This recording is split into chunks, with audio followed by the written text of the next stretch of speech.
Hello, hello, hello, hello. Every time. Tonight we have a very good game coming up. Semi-finals for the playoffs. Championship next week. This will determine who goes on. And big pressure for ELCA because if they win,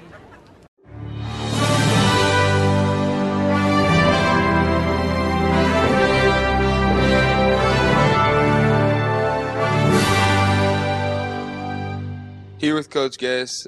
Talk to us a little bit about last week's game against the reigning state champ, Savannah Christian. It was a great game. Bottom line is what we talk about all the time is if players come out and execute what coaches have drawn up, what we've worked on all week long, then we have a chance to win each and every week, and that's what happened. It's great execution. Really, really proud of the way Dalton stepped up. We threw more last week. Keontae's out. So, hey, we're going to rely on our skill positions on the perimeter. And that's what Savannah Christian was giving us. And it was nice to be able to have a quarterback and have skilled players who, okay, when they're giving us the pass, we can take it. So they did a tremendous job. And, our defense played extremely well. I think we only gave up about 125 yards of offense. And we were really scared of their offense going into the game. Special teams played well. So it's just really great overall effort. It's great to be able to play a program like Savannah Christian and come out with a victory. What does it mean for ELCA as a program to beat the reigning state champs? I think it's important, and I think, every time you win a playoff game, it's a big deal. Everybody always thinks about state championship and you got to get there and you got to get there and you got to get there. Every time you win a playoff game, it's important and it's a big deal. And then, you're playing Savannah Christian in the quarterfinals. And it was just a huge win. Our kids came to play and everybody did well, and it was an exciting atmosphere. And that's the goal is to come out and do your best and play your best and to win that game. And that's what happened. And then looking forward to George Walton this week, what's the game plan? The game plan for George Walton, we really feel like, obviously George Walton is an extremely talented football team. I really feel this. I feel like George Walton and us are the most talented teams in single A when you talk about kids that are going to go off to play college football and things like that. But we all know that doesn't win football games. I think the first thing that I think about if we're going to beat George Walton is we have to stop their running back, Stanley Williams, who's a University of Georgia commit for the class of 2014, and he's a special player. We have to stop him. And he's going to get yards, but we cannot give him the big play. That is their fuel. That energizes their team. They're waiting on him to make a spectacular play, and we have to eliminate that. I think, and then when you go to the offensive side of the ball, we have got to execute. We want to wear them down. A lot of their kids play both ways. We want to wear them down. We want to kind of use tempo. Not that we're going to be Oregon or anything like that, but we want to try to run 10 to 12 more plays than we would actually in a regular game so that their players get tired. And then those defensive linemen who are going to go to the offensive side of the ball, they're going to wear down. They're going to stop blocking. That's the goal. They're a very tough football team. They're tough kids. I'm not saying that they're going to fold. Your body can only do what your body can do. So hopefully in the third and the fourth quarter, we will be in a position to where we can win because more of their kids are going both ways than ours. Special teams, both teams just execute special teams. I haven't seen trick plays from them in all the games I've watched, and obviously they're not going to see trick plays from us. So it's just bottom line. It's just executing on special teams and doing what we're supposed to do. So, it just comes down to a game where, I think it's going to come down to the third and fourth quarter and which team is in better shape. And then also looking at last year's semifinals and this year's semifinals, mentally, what changes? I know we've been more focused. It's kind of new to us last year. A lot of people, and including, who can't, you start looking ahead to what if we go to the Dome? What if this? What if that? What if that? Well, in reality, the Dome doesn't exist. That game doesn't exist. The only thing we can control is what we're doing today. And we got to have a great practice today. And, we have to have a great game tonight. So that's the only thing that we can control. we've had a successful season. We're 11-1. We won the region championship for a third year in a row. Our seniors have been extremely successful around here. To be in a semifinal game is a great accomplishment. So whether we win or lose, we've accomplished a lot. So I think that perspective, hey, we're going to win the day. We're going to go out tonight and we're going to play our best and we're going to give everything we have and we're going to lay it all on the line. We're not going to have any regrets. And then win or lose, we're going to hold our head high and we're going to carry ourselves with class in a Christian manner. We're going to represent Jesus Christ. That's all that matters. And, if we win, great. If we lose, great. It's not great, but hey, we've had a great year. And I think that's the perspective. You can't, that's the difference between this year and last year. Last year we were so consumed with our reputation and, our ranking and this and that. And in reality, none of that stuff matters and none of that stuff lasts. All that matters is going out there and playing your hardest and doing your best and glorifying the Lord with your play and holding your head high, win or lose. And then lastly, and in closing, what would it mean to the program if we were to win the game and go to a state championship? What would that mean to ELCA? I don't know if it means anything. I think it's everybody wants to. I know that every one of us want to go to the state championship, and we're all excited about it. But I know I've been here for 6 years, and we've never gone to the Dome, and every year we've gotten better. We've become a more and more dominant team each and every year. So I don't know if that takes your program and puts it on the next step. High school football is different than college football. I can't go out and recruit players because we went to the state championship or anything like that. But I just think it'd just be an exclamation mark on a great season. I think it'd be really exciting for our school. I don't think it would do wonders for our program. Because at the end of the day, the boys that are coming back next year have to get in the weight room when the football season's over with, and they have about 9 months of hard work they have to do so they can be successful next football season. But I don't want to diminish. We all want a chance to play in a state championship. It'd be really, really, really great and exciting for our school and all, just everybody involved. And that's what I want. That's why, that's why I want to go to the state championship, not for what it'll do from an overall football standpoint. All right, thank you. And excellent training in more than 600 certificate, diploma, and 2-year associate degree programs. The Texas College System of Georgia is proud to support the GHSA.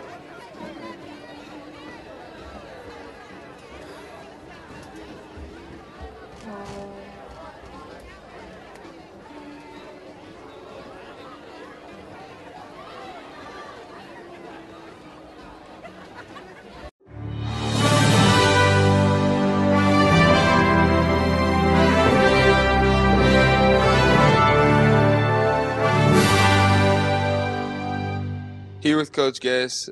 Talk to us a little bit about last week's game against the reigning state champ, Savannah Christian. It was a great game. Bottom line is what we talk about all the time is if players come out and execute what coaches have drawn up, what we've worked on all week long, then we have a chance to win each and every week. And that's what happened. It's great execution. Really, really proud of the way, Dalton stepped up. We threw more last week. Keontae's out. So, hey, we're going to rely on our skill positions on the perimeter. And that's what Savannah Christian was giving us. And it was nice to be able to have a quarterback and have skilled players who, okay, when they're giving us the pass, we can take it. So they did a tremendous job. And, our defense played extremely well. I think we only gave up about 125 yards of offense. And we were really scared of their offense going into the game. Special teams played well. So it's just really great overall effort. It's great to be able to play a program like Savannah Christian and come out with a victory. What does it mean for ELCA as a program to beat the reigning state champs? I think it's important, and I think, every time you win a playoff game, it's a big deal. Everybody always thinks about state championship and you got to get there and you got to get there and you got to get there. Every time you win a playoff game, it's important and it's a big deal. And then, you're playing Savannah Christian in the quarterfinals. And it was just a huge win. Our kids came to play and everybody did well, and it was an exciting atmosphere. And that's the goal is to come out and do your best and play your best and to win that game. and that's what happened. And then looking forward to George Walton this week, what's the game plan? The game plan for George Walton, we really feel like, obviously George Walton is an extremely talented football team. I really feel this. I feel like George Walton and us are the most talented teams in single A when you talk about kids that are going to go off to play college football and things like that. But we all know that doesn't win football games. I think the first thing that I think about if we're going to beat George Walton is we have to stop their running back, Stanley Williams, who's a University of Georgia commit for the class of 2014, and he's a special player. We have to stop him. And he's going to get yards, but we cannot give him the big play. That is their fuel. That energizes their team. They're waiting on him to make a spectacular play, and we have to eliminate that. I think, and then when you go to the offensive side of the ball, we have got to execute. We want to wear them down. A lot of their kids play both ways. We want to wear them down. We want to kind of use tempo. Not that we're going to be Oregon or anything like that, but we want to try to run 10 to 12 more plays than we would actually in a regular game so that their players get tired. And then those defensive linemen who are going to go to the offensive side of the ball, they're going to wear down. They're going to stop blocking. That's the goal. They're a very tough football team. They're tough kids. I'm not saying that they're going to fold. Your body can only do what your body can do. So hopefully in the third and the fourth quarter, we will be in a position to where we can win because more of their kids are going both ways than ours. Special teams, both teams just execute special teams. I haven't seen trick plays from them in all the games I've watched, and obviously they're not going to see trick plays from us. So it's just bottom line, it's just executing on special teams and doing what we're supposed to do. So, it just comes down to a game where, I think it's going to come down to the third and fourth quarter and which team is in better shape. And then also looking at last year's semifinals and this year's semifinals, mentally, what changes? I know we've been more focused. It's kind of new to us last year. A lot of people, and including, who can't, you start looking ahead to what if we go to the Dome? What if this? What if that? What if that? Well, in reality, the Dome doesn't exist. That game doesn't exist. The only thing we can control is what we're doing today. And we got to have a great practice today. And, we have to have a great game tonight. So that's the only thing that we can control. We've had a successful season. We're 11-1. We won the region championship for a third year in a row. Our seniors have been extremely successful around here. To be in a semifinal game is a great accomplishment. So whether we win or lose, we've accomplished a lot. So I think that perspective, hey, we're going to win the day. We're going to go out tonight and we're going to play our best and we're going to give everything we have and we're going to lay it all on the line. We're not going to have any regrets. And then win or lose, we're going to hold our head high and we're going to carry ourselves with class in a Christian manner. We're going to represent Jesus Christ. That's all that matters. And if we win, great. If we lose, great. It's not great, but hey, we've had a great year. And I think that's the perspective. You can't, that's the difference between this year and last year. Last year we were so consumed with our reputation and, our ranking and this and that. And in reality, none of that stuff matters and none of that stuff lasts. All that matters is going out there and playing your hardest and doing your best and glorifying the Lord with your play and holding your head high, win or lose. And then lastly, and in closing, what would it mean to the program if we were to win the game and go to a state championship? What would that mean to ELCA? I don't know if it means anything. I think it's everybody wants to. I mean, I know that every one of us want to go to the state championship, and we're all excited about it. But I know I've been here for 6 years, and we've never gone to the Dome, and every year we've gotten better. We've become a more and more dominant team each and every year. So I don't know if that takes your program and puts it on the next step. High school football is different than college football. I can't go out and recruit players because we went to the state championship or anything like that. But I just think it just be an exclamation mark on a great season. I think it'd be really exciting for our school. I don't think it would do wonders for our program. Because at the end of the day, the boys that are coming back next year have to get in the weight room when the football season's over with, and they have about 9 months of hard work they have to do so they can be successful next football season. But I don't want to diminish. We all want a chance to play in a state championship. It'd be really, really, really great and exciting for our school and all, just everybody involved. And I mean, that's what I want. That's why, that's why I want to go to the state championship, not for what it'll do from an overall football standpoint. All right, thank you. 8th grader at ELCA. 6 years ago, she was discovered with a brain tumor, but after much prayer and treatment, she is in stable condition at this time.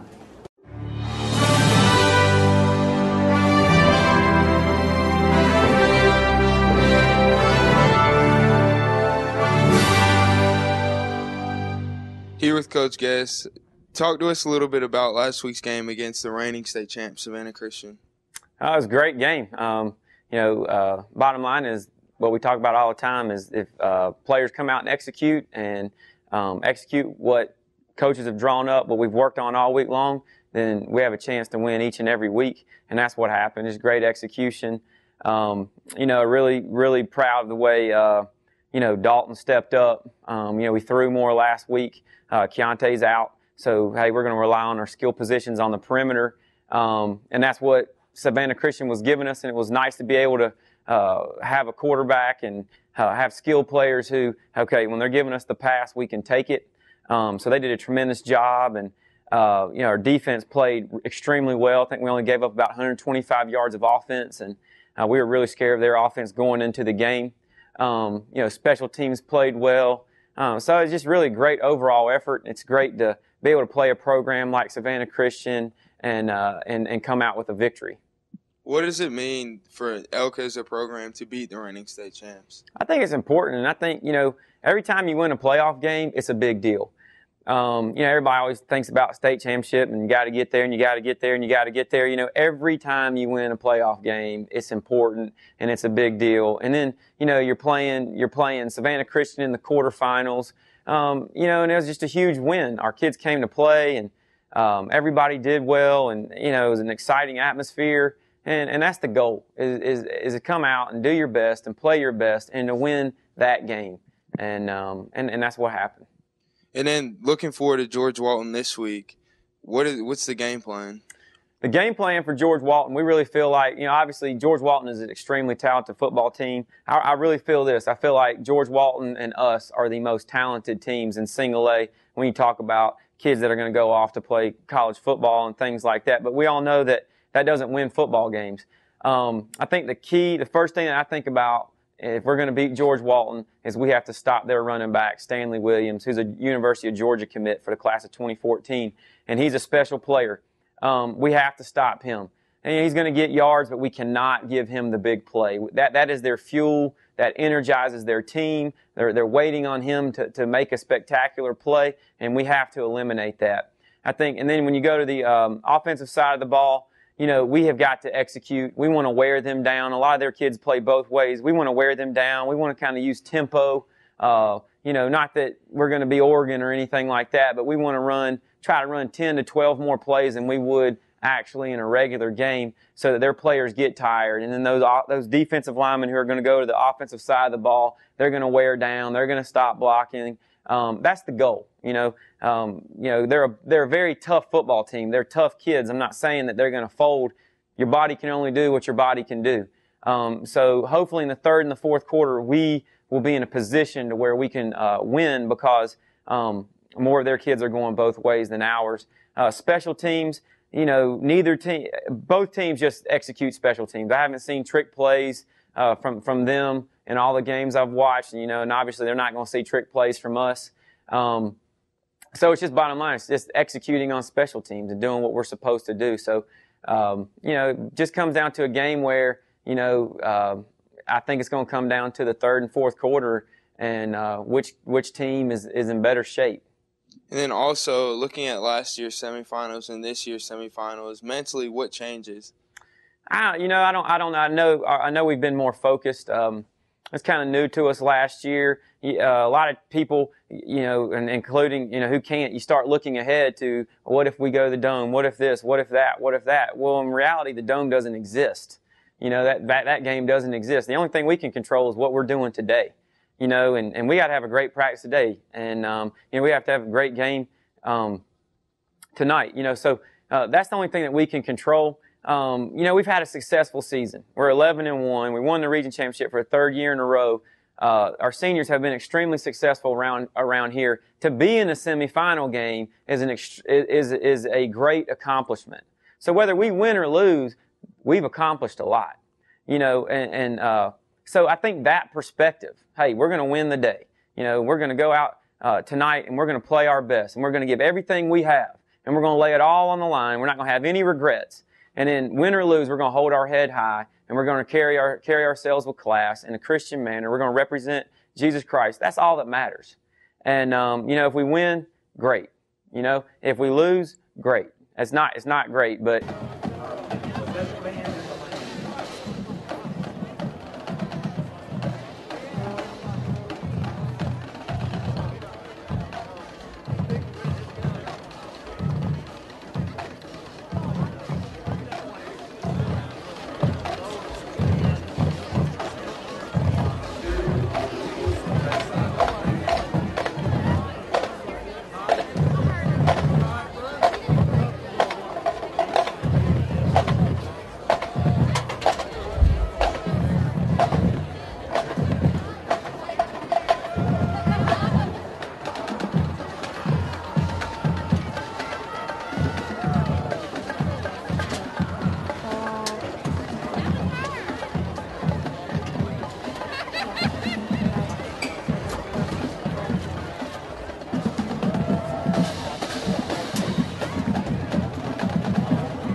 Ladies and gentlemen, we'd like to welcome you to tonight's game between George Walton Academy, the Bulldogs, coming down from Monroe, Georgia, to visit us here for our final playoff game before the Dome.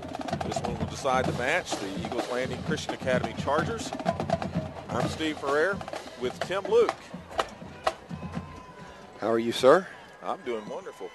We can get these headphones adjusted. I know right. it. It's not windy at all. The temperature's good for a football game, and nothing but the smell of hamburgers.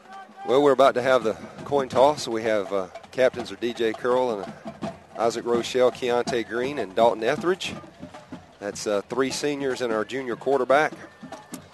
And I'm not sure who their captains are. We can look at their roster and try to get an idea. Chad Howell is number 76. Bryce Hunter, number 12. Number 22 is Tyler Jarvis. And that's number 50, and that's Bullard Nolan. Yeah, Nolan Bullard. Nolan Bullard. And just first impressions, watching them get off the bus kind of stuff, they look good when they get off the bus. They are huge. That is a big, big football team. And it's the biggest team that we have seen this year size-wise. And they are very confident, and they're playing very well and have looked very strong in the playoffs. They, I believe their record, our record's 12-1, and I believe their record is 10-3. They've lost some close games. They lost to Prince Avenue, who's still alive. No, I'll take that back. They beat Prince Avenue, I believe. And but I know that they have a tough region over in Region 8 and have played a very tough schedule as well as we have. And this is absolutely a battle of two Georgia High School Association heavyweights, Steve. And it looks like they won the toss and deferred. So that means they would defer their choice to the second half where they'll receive, and that means that we'll get the ball first. That's an interesting decision on their part. Usually shows a lot of confidence from a team when they are willing to try to kick off to you and give you the ball first.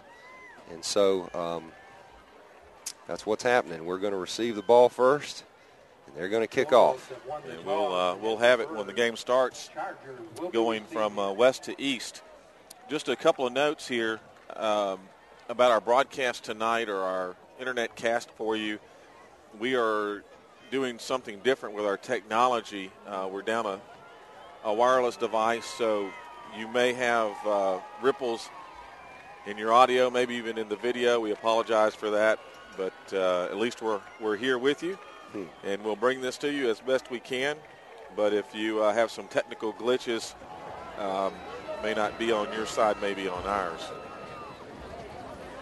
Steve, the number one thing coming in that jumps out at you, not only is their size, but George Walton has a tremendous running back. His name is Stanley Williams. He is committed to the University of Georgia and is scheduled to sign a scholarship with Georgia in February. And he's a very, very special running back. He is, we believe, the best running back that we have faced this year.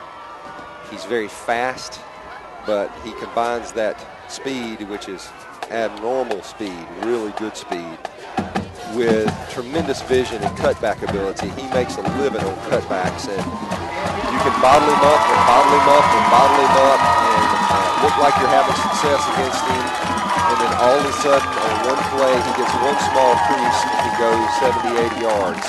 And that is the biggest challenge of facing somebody like him. And so that is the key to tonight's game, frankly, is how our defense fares against that offense and Stanley Williams. And can we bottle him up? Can we slow him down? And then, of course, offensively, when we have the ball, they are huge on their defense. I mean, their defensive line is massive, so is their offensive line.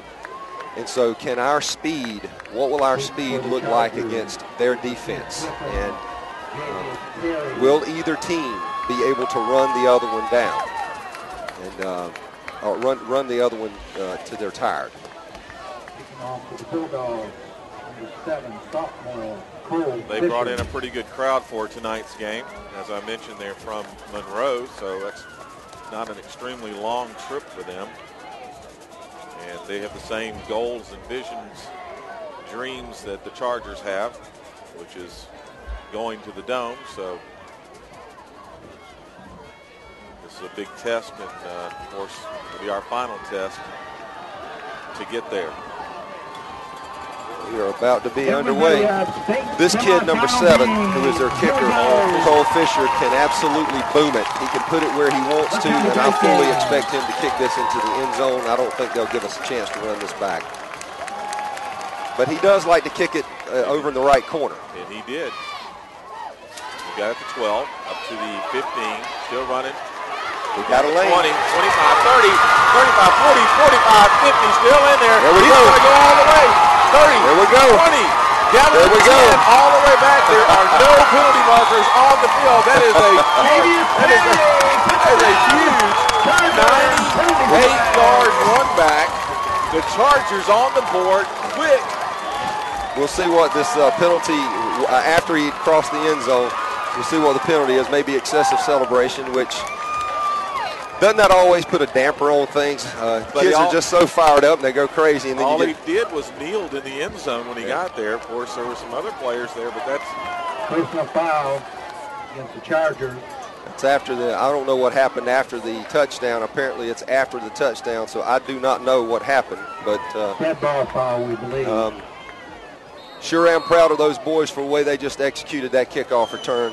To be honest with you, the Coach Guess put that in yesterday, wanted that put in, and schemed up and put that thing in, and it's a man blocking scheme, and you have to have somebody like Javius Terry that has the speed to be able to get that, obviously. But once you get back to that side, you got 2 double teams on that right side. Great kick there by Isaac Barber. Is no good. Oh, my goodness. It looked good again. Right. It was high enough, but just where it landed there, Coach, it was just to the right. So, well, our angle up here always fools us anyway, doesn't it? I just look at the kids in the back there catching it, where they catch it. It barely missed it. It couldn't have been by much. But with 11:41 to play, Chargers on a big play. They score 6 very quickly. Well, that's immediately, one of the things that you want to see is how our speed measures up. We have great team speed at ELCA, and so how does it measure up? Javius Terry has superb speed. Can you get him to the side where there are fewer numbers, and you try to set up 2 double-team blocks over there? We double-team one kid in, and we double-team. They're 2 exterior kids. They're kids on their far left, our far right. The next to last one we double-teamed in. The last one we double-teamed out. They worked on that yesterday and just installed that yesterday in the walkthrough, and it worked to perfection, and it went very well. Now, the frustrating thing on this is after we scored a touchdown, something happened. I'm not sure what happened. I don't know if it was just excessive celebration or what it was, but it was called a 15-yard penalty, and so we're kicking off from our 25, and you hate that. Where we've done so great at pinning them down deep now their deep guys are at their 20-yard line. So that's frustrating. Well, hopefully, because this is Cole Dillinger's first kick for the game, he'll have a lot of leg here, and he can get some good air up underneath this ball. So we're lined up here to kick. They've got Evan South, I believe that's who's back there, down deep. We'll see what we do here.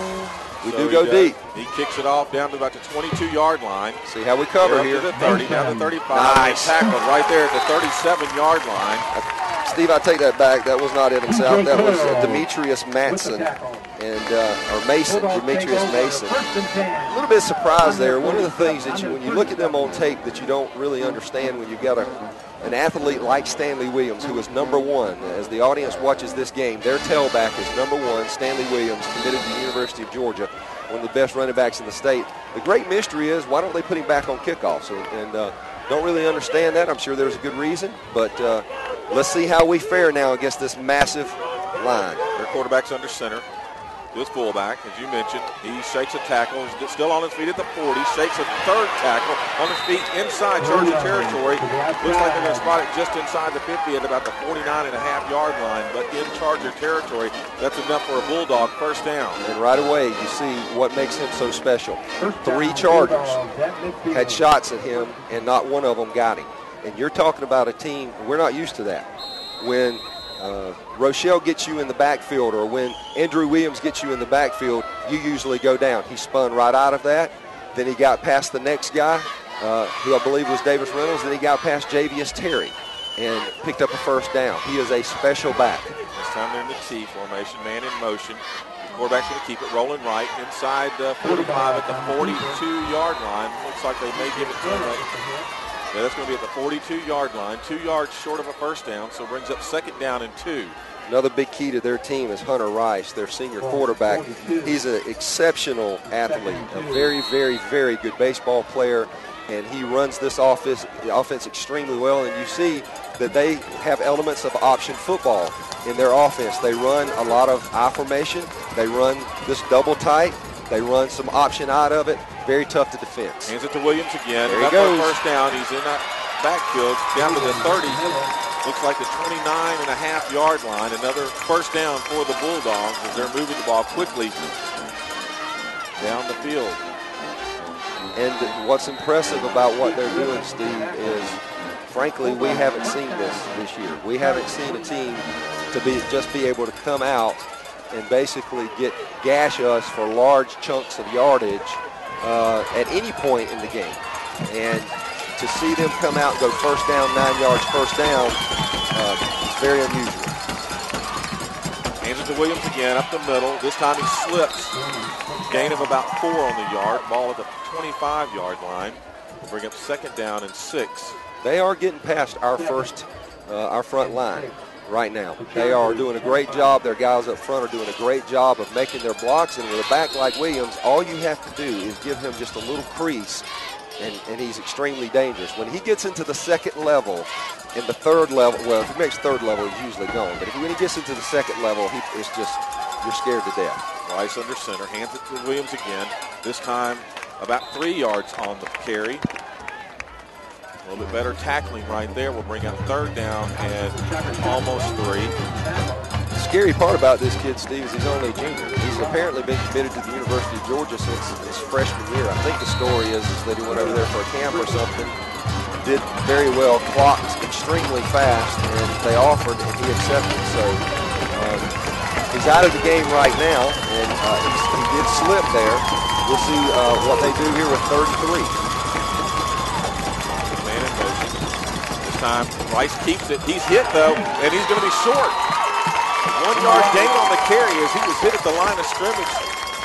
Looked to me like Isaac Rochelle knocked his man backwards into Hunter Rice and knocked him off balance. So now we've got a 4th and 2.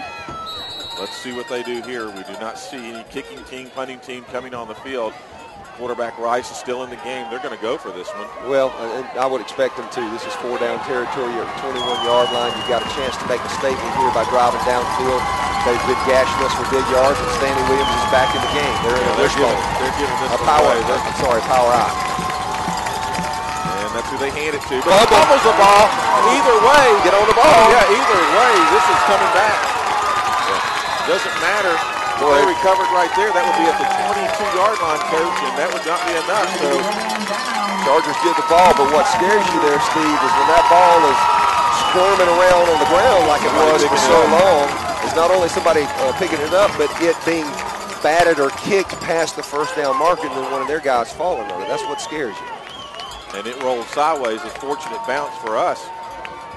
Wow, that was a huge stop there at the 22-yard line on 4th down. I believe we'll see some jet action here, and then running up inside underneath the jet action. We'll keep this and run inside here. Quarterback keeper. This one's going to go for about 2 yards. Etheridge kept the ball, went up the middle. So it brings up second down. Looks like they gave him a yard on the carry, so second down and 9. Defended very well. Huge, big guys up front. I mean, just massive, thick defensive linemen that are hard to move. They outweigh us along the front line. We're going to have to just chop wood tonight, keep chopping. Etheridge rolling right. He's looking for. That was incomplete. It almost was picked off there as Karandi went to the ground. Another player just in front of him, but. Well, you heard me grunt a little bit there, and the reason you heard me grunt was Dalton waited just a little bit too long to throw that ball, I feel like, and then he threw it inside rather than to the outside. And that's where the defenders are. You don't want that. So we were fortunate there that our receiver made enough of a play to keep the ball away from the defender. We got 3 out right, and we have movement. Penalty markers on the field. This one is going against the Chargers for a false start.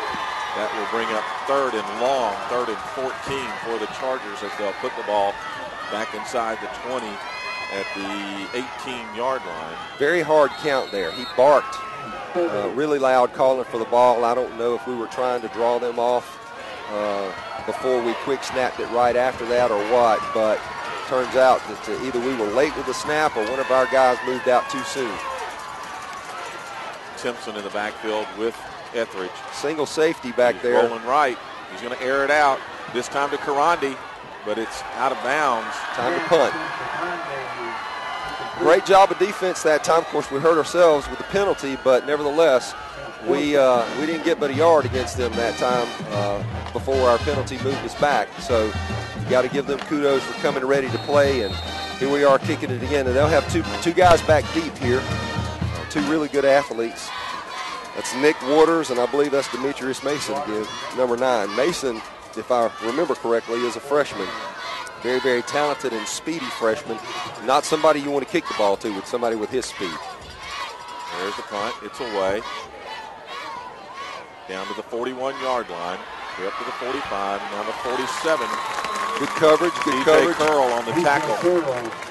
Have it first and 10 inside their own 50 at the 46-yard line. It looks like they're going to spot this ball. Good job of getting the ball off then. Good job of coverage. DJ Curl did a fantastic job of getting down there and tripping him up. So here we go with 7 minutes and 12 seconds left in the first quarter. The Chargers lead 6-0. And we get another dose of Stanley Williams here. We're going to go split back. Suggest some veer action here. Option type football. Rice keeps it. And he's still moving, still on his feet. About a 7-yard, maybe 8 yards on the carry. Had him stopped, just couldn't get him tackled. Well, just kept moving his feet. Steve, an instant observation that you make with this team is not only their size, but their athleticism. And Hunter Rice is a good-looking athlete. This quarterback is big and strong. He is stronger than you think when you look at him. And he's running the ball very hard. Williams on the carry, up the middle. He's in our secondary, down to about the 32-yard line. Huge gain on the carry. One of the things that is noticeable, Steve, is they are not trying to get wide on us. When you watch our film and you see ELCA's team speed, you realize that it's very, very difficult to get the corner. I'm sure that they're going to try to get the corner at some point. I'm sure they're going to run wide on us before this night's over, because when you have a Stanley Williams, you use that speed. But they are taking it straight to us and seeing how we can handle that big line. Williams again on the carry. Inside the 25, down to the 22-yard line. And they've got an injured player on the field. That's number 23. Yeah, that's senior Tyler Jarvis. Oh, that's Jarvis. Okay, 22. Don't know. He's favoring a leg there. Don't know exactly what's going on, but Tyler is an outside linebacker, defensive end type for them, who plays the edge on their defense, and as well as plays a power back on offense. He's a very, very key fullback type for them. Big, thick kid, and see how long he's out. He's replaced by Waters. Cole Fisher. It looks like Cole Fisher, number 9. I'm sorry, number 8. Yeah, number 8, that's Nick Waters, and he carried Is it? the I'm ball. sorry, I'm reading the wrong And that one. was enough for a first down inside the 20 at the 19-yard line. They're back there again, pushing it. First and 10 for the Bulldogs. Very impressive team here, Steve. Very impressive size, very impressive fluidity to their offense, how well they run their offense. And they're being vertical right now. They're not trying to get wide. They're hammering us. Williams again. This time we didn't give him a hold at all. Well, it's amazing the little things. And what happened there is we stood him up at the line of scrimmage. He had nowhere to go. Well, what happened was Tyler Jarvis, the kid who got hurt, is out of the game.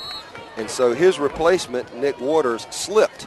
And when he slipped, it clogged the whole thing up and gave us time to get in there. They've actually been hitting the hole very fast and getting past it, but when he slipped, he was in Stanley Williams' way, and he piled the whole thing up. Now Stanley Williams is out. This one goes to number 8. He stacked him up. That's enough. That's no gain on the play. They lost one on the last play. This brings up 3rd and 11 now for the Bulldogs. The ball is at the 20-yard line. And you can see the difference.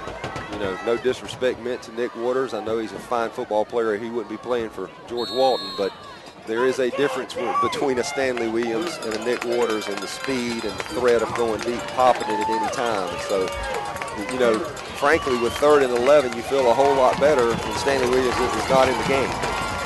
So Chargers, big down for the Chargers here. We need to hold them. Got to expect some kind of play action here, I'm sure. pass. Rice is going to keep it. He's going to pass it. He airs it out. It is complete, but not enough for a first down. Down to the 12-yard line. That stops the clock. It'll be fourth down and 3. Well, under the circumstances, you're 3rd and 11, and you're down at the 19-yard or down at the 20-yard line. You know you've got to expect some play action there. So, frankly, I'm a little bit surprised that he was as open as he was. It's a good scheme, good play call, but he got open out in the flats, and it's 4th and 3 now, and they've brought in their Thunderfoot, Cole Fisher, who can absolutely boom it. This is a kid that can easily kick 50-yard field goals, so this is nothing for him. We'll just see if he's accurate. See what they do here. 29-yard field goal. And watch the There's play. the snap. Oh, we blocked it. We blocked that kick. Pick it up and go. That is and we're gone. Oh, we're at the 40. James Terry. We're going to go all the way down to the 30, down to the 20, the 15, 10, 5. We're in the end zone. How many times do we have to say it? Touchdown. How many times do we have to say it? In big games, in playoffs, special teams, penalties, and turnovers. Those are the things that so often sway the momentum of a game and change a game. Javius Terry right now has been such a huge figure in this game. He breaks the opening kickoff for a touchdown, literally a touchdown of probably 95 yards. I'm not sure exactly where he got that. And then he just blocked a 29-yard punt and picked it up himself, had enough wherewithal to pick it up himself, and then scored about 80 yards. Farmer's kick is up. The extra point this time is good. 3:21 to play in the first quarter. The Chargers up 13. No score for the Bulldogs. That was unbelievable. So it's a 29-yard field goal. That means that we're placing the ball down at the 19-yard line. So it's blocked and it's scooped. It's probably 75 yards that he just went for the touchdown. What an athletic play by Javius. And such a wonderful young man. He's kind of a quiet guy, but a funny guy at the same time. The thing about Javius is he's fearless. When you look at him, you don't think physical football player, but he is so, because he's kind of a thin guy. In fact, if he weighed 10 more pounds, he'd have SEC offers all over the place. As it is, he's been offered by Southern Miss University, which is a great D1 offer. And it's because of his tremendous speed and his football knowledge and how hard he plays the game. He's a very physical player, even though he's a smaller kind of guy. And if you're George Walton right now, you're looking with 3:21 left in this first quarter, and you're down 13-0, and you actually kind of feel like you've dominated this game. They've moved down the field on the vaunted ELCA defense, which is the #1 defense in the state in single A. Statistically speaking, and yet they're down 13-0 for 2 big plays. This time Dillinger kicks it. What a great back kick. them up. That's all the way to the goal line. There in the you end go. zone. That's a touchback. That was a booming kick, and I had a feeling he was going to put all that leg under that. Well, kudos to Cole for getting a hold of that ball. On our last kickoff, we had to kick off from the 25-yard line, and so they wind up getting the ball way out in good shape. He gets the opportunity to kick it from the 40, and he kicks it into the end zone. That's a heck of a job by Cole, and now they're backed up all the way to the 20. But here's the scary part, man. The scary part is that cat that they got over there, number 1, you may bottle him up like I said earlier, and he hasn't broke anything off yet that's really been damaging to us. But you give him a little sliver even from here, and he's going 80 yards, and that's what is so tough on a defense. Well, our best opportunity is to pin them down deep in their own territory, so that's the deepest they've started. This time that Rice kept it, we get him behind the line of scrimmage. There's going to be a loss on the play of about a yard.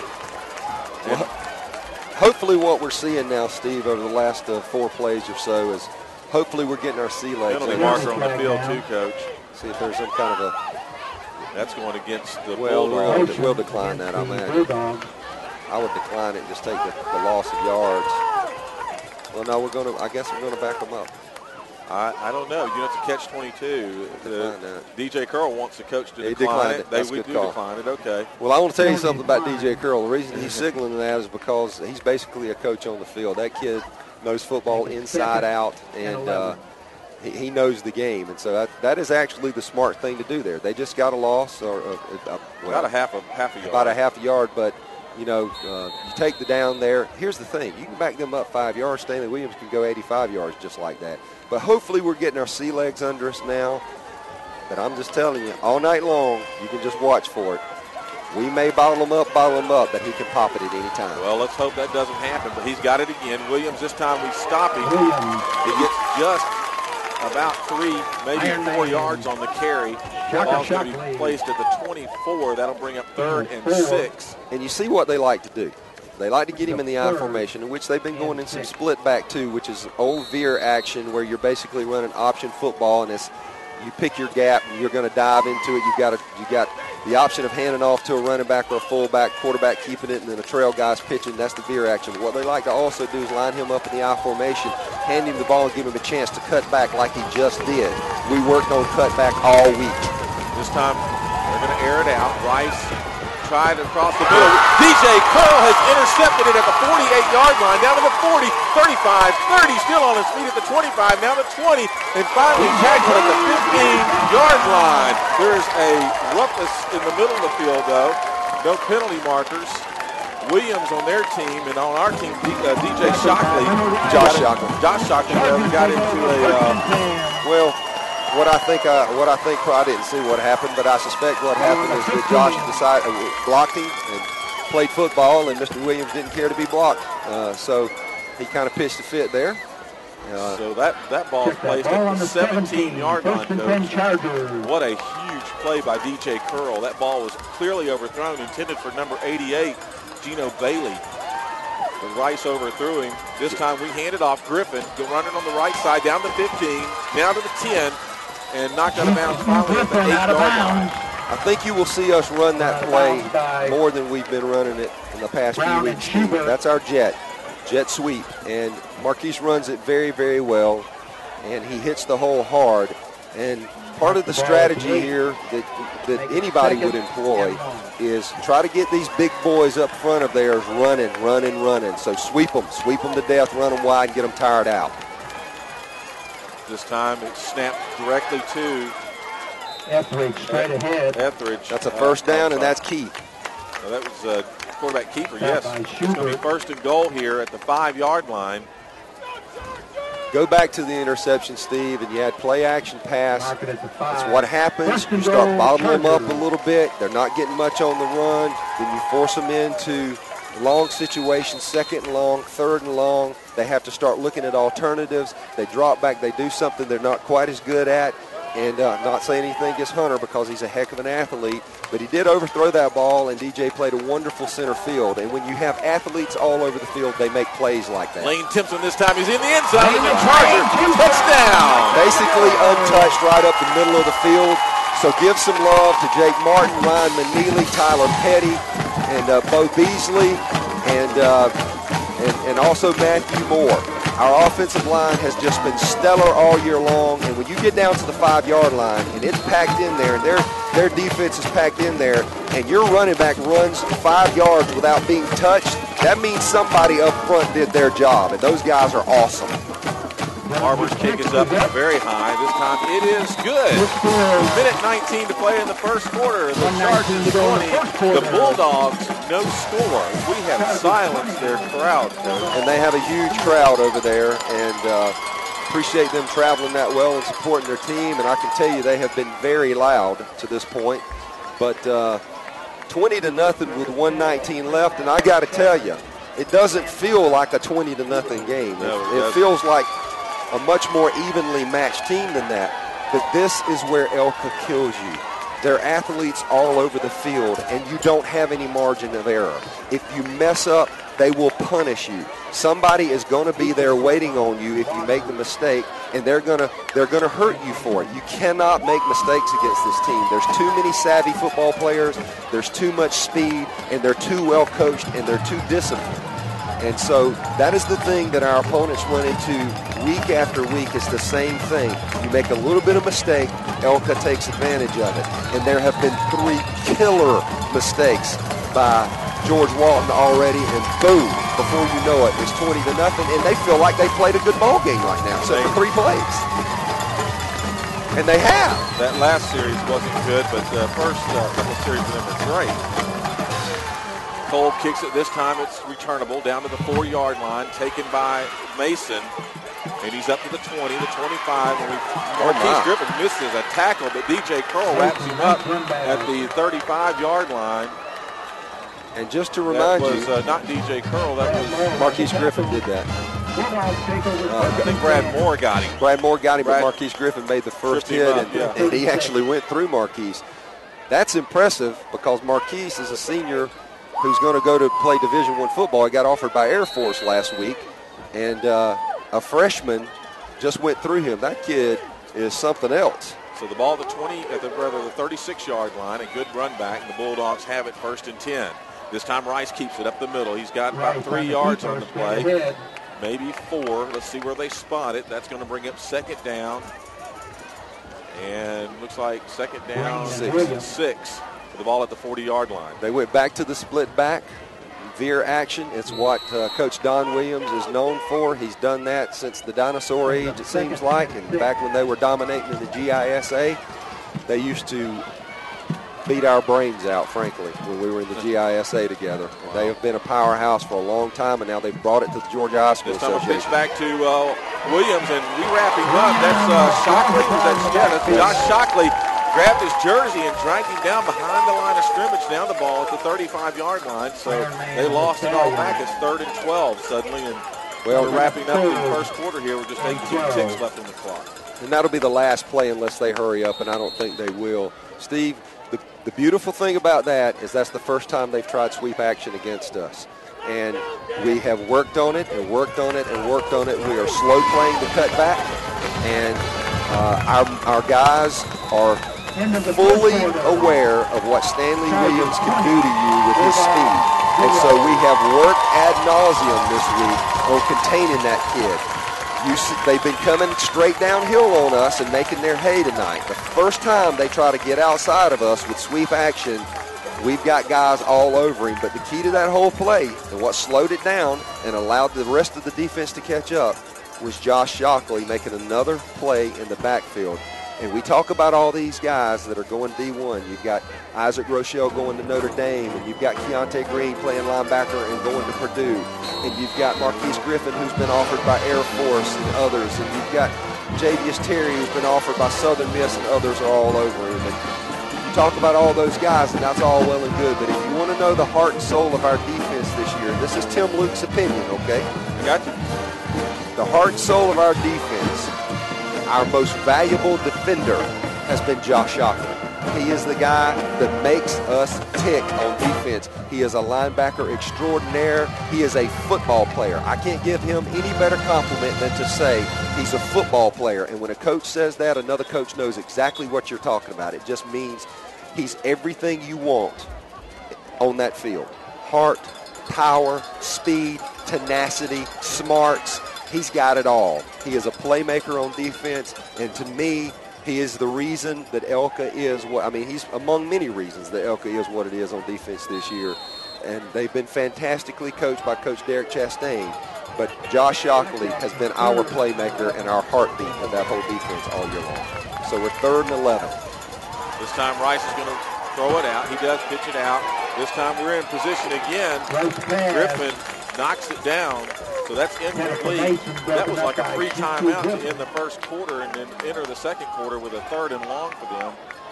Well, you've got Lane Ledford who's running upfield, and we're in a cover 3. That means that we've got 3, our corners are dropping back into covering deep thirds, and our safety was back there covering deep thirds. It looked like it just glancing at it that we were in a cover 3. I give Marquise a lot of credit for coming off. He tried to pick up one man, came off, and got the other. They're trying to fake. But we're going to, oh, my goodness, this is going to be enough for a first down. Yep. Oh, yes, it is. Shockley finally gets him, but not, and we knew that was coming. We stacked the line up. Well, we were going after the I don't think we knew it was coming, and you got to give them credit for having the guts to do this. We stacked the line to go after it, and what you don't realize is that that kid is a good enough athlete to take off and get outside of our guys like that.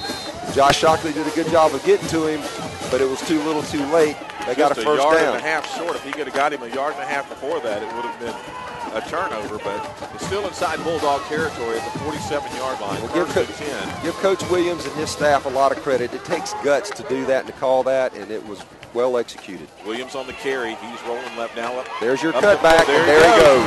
And DJ Curl's the last man to get Wow. him. Just trip him up. DJ gets him at the 23-yard line. The one thing that you just sweat all night long with this kid is his cutback ability. He's going to go laterally, and he's going to look for a hole. It wasn't so much a cutback as it was just a good cut then and get upfield. He goes laterally. He looks for something to open up, and in a blink of an eye, he sticks his foot in the ground and cuts and gets upfield. But I got to tell you, there ain't many times that he's faced an opponent to where he got to the third level of the defense like that, where somebody brought him down. Heck of a play by DJ Curl. DJ Curl wrapped him by the end. This time Williams again up the middle. This time we stack him up at the line. In on the tackle, number 88, Isaac Rochelle. And Steve, I got to say this. I'm going to give the kid credit.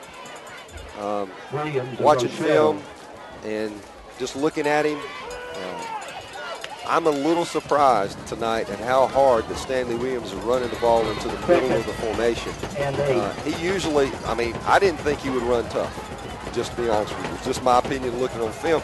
And I guess what it was is you're just so used to seeing him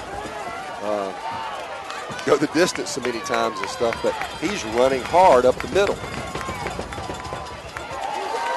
He's out of the game right now, though, and Nick Waters is back in there at tailback, and there is a difference, thankfully, when Williams isn't in there. And he took the handoff instead of Stanley Williams, and we bottled him pretty good. So now we've got 3rd and about 6 from the 21-yard line, and boy, what's shocking about this game so far, Steve, is that so many of their snaps have been in our territory. We are certainly not used to that. And so you can tell why they're in the state semifinals. They are a very good football team. We simply have just blown people out all year long and played on their half of the field. We're not used to this. Sergeant defense has been on the field a long time during this game. Now the back judge. Timeout. And you make a great point. A timeout by the Bulldogs here. You make a great point. That is that's the downside to so many big plays. When you got an explosive offense or you making big plays on special teams, people don't always think about the fact, well, that just means your defense is right back out there under the gun again, under pressure to try to stop this guy. And that wears on you after a while. It wears on you in a couple of ways. Number one, when they've got a line as big as they've got, it wears on you physically because they just keep coming and keep coming and keep coming. But then it also wears on you psychologically and emotionally because you're fighting like crazy. When's he going to pop it? When's he going to pop it? And it's just, it takes a toll after a while, and then he does pop it. Well, as we have styrofoam cups in the fence that students put in the fence every week, and of course this week, one of the things that are in the fence, it says stay focused. And I'm sure that's what Coach Guess and the staff are telling the players, stay focused. We're up big here, but they can get back very quickly. You know, Steve, we've got Keontae Green out there tonight playing linebacker. He's got a banged-up ankle, and he's gutting it out and doing the best he can. And a little bit of Keontae is a lot better than a lot of people, and just glad to see him out there. Big play here. The ball is fumbled by Rice, and he is tackled at the line of scrimmage. Rice picks it up. That was Iron Man behind the Rochelle. line. Isaac Rochelle wrapped him up as he fumbled the ball. He was able to get it back, though. So now the ball at the 21-yard line will bring up 4th and a long 7 still. And whereas last time they were in this territory and in this position, they elected to kick a field goal. Of course, we blocked it, returned it for a touchdown, J.D. Terry did. Now you're down 20-0. It's 8:57 left in the second quarter. You've got to have a touchdown, and so you've got to go for it here. Thunderous crowd for the ELCA fans here, rooting on their team. This time it's going to be passed up the middle. It's caught. That's going to be good enough there for a Bulldog touchdown. Great play call and great execution. Hunter Rice just found Gino Bailey.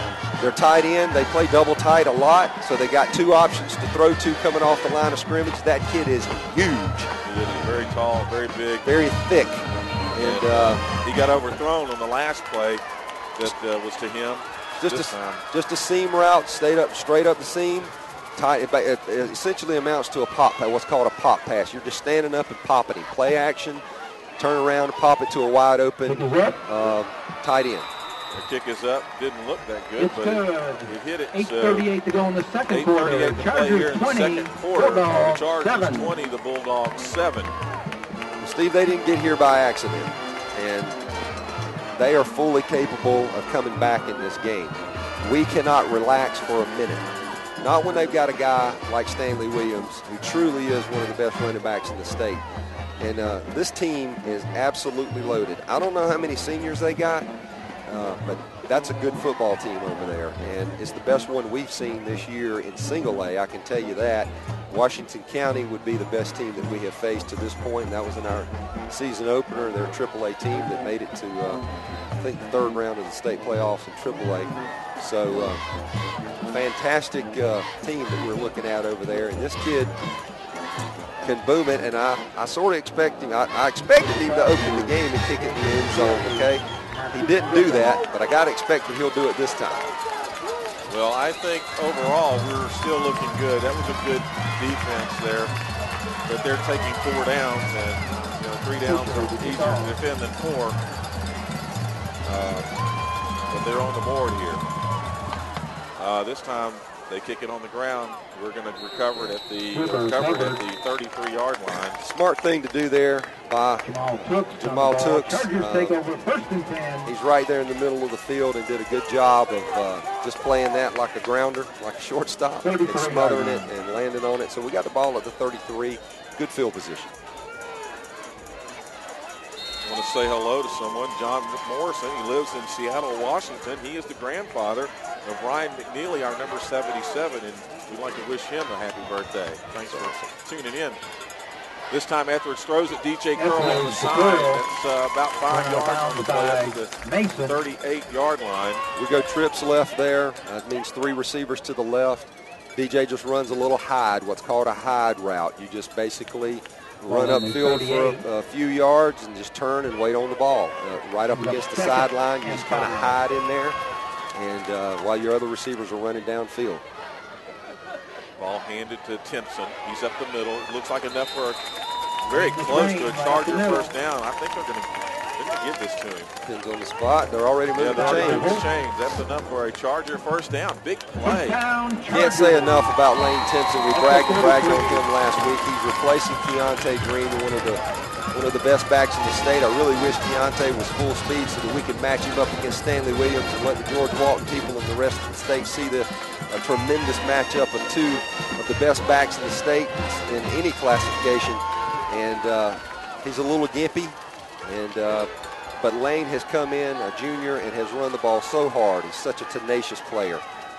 This time Etheridge keeps it on the fake handoff inside Bulldog territory. They're going to spot it at the 50-yard line, so that's a gain of 7.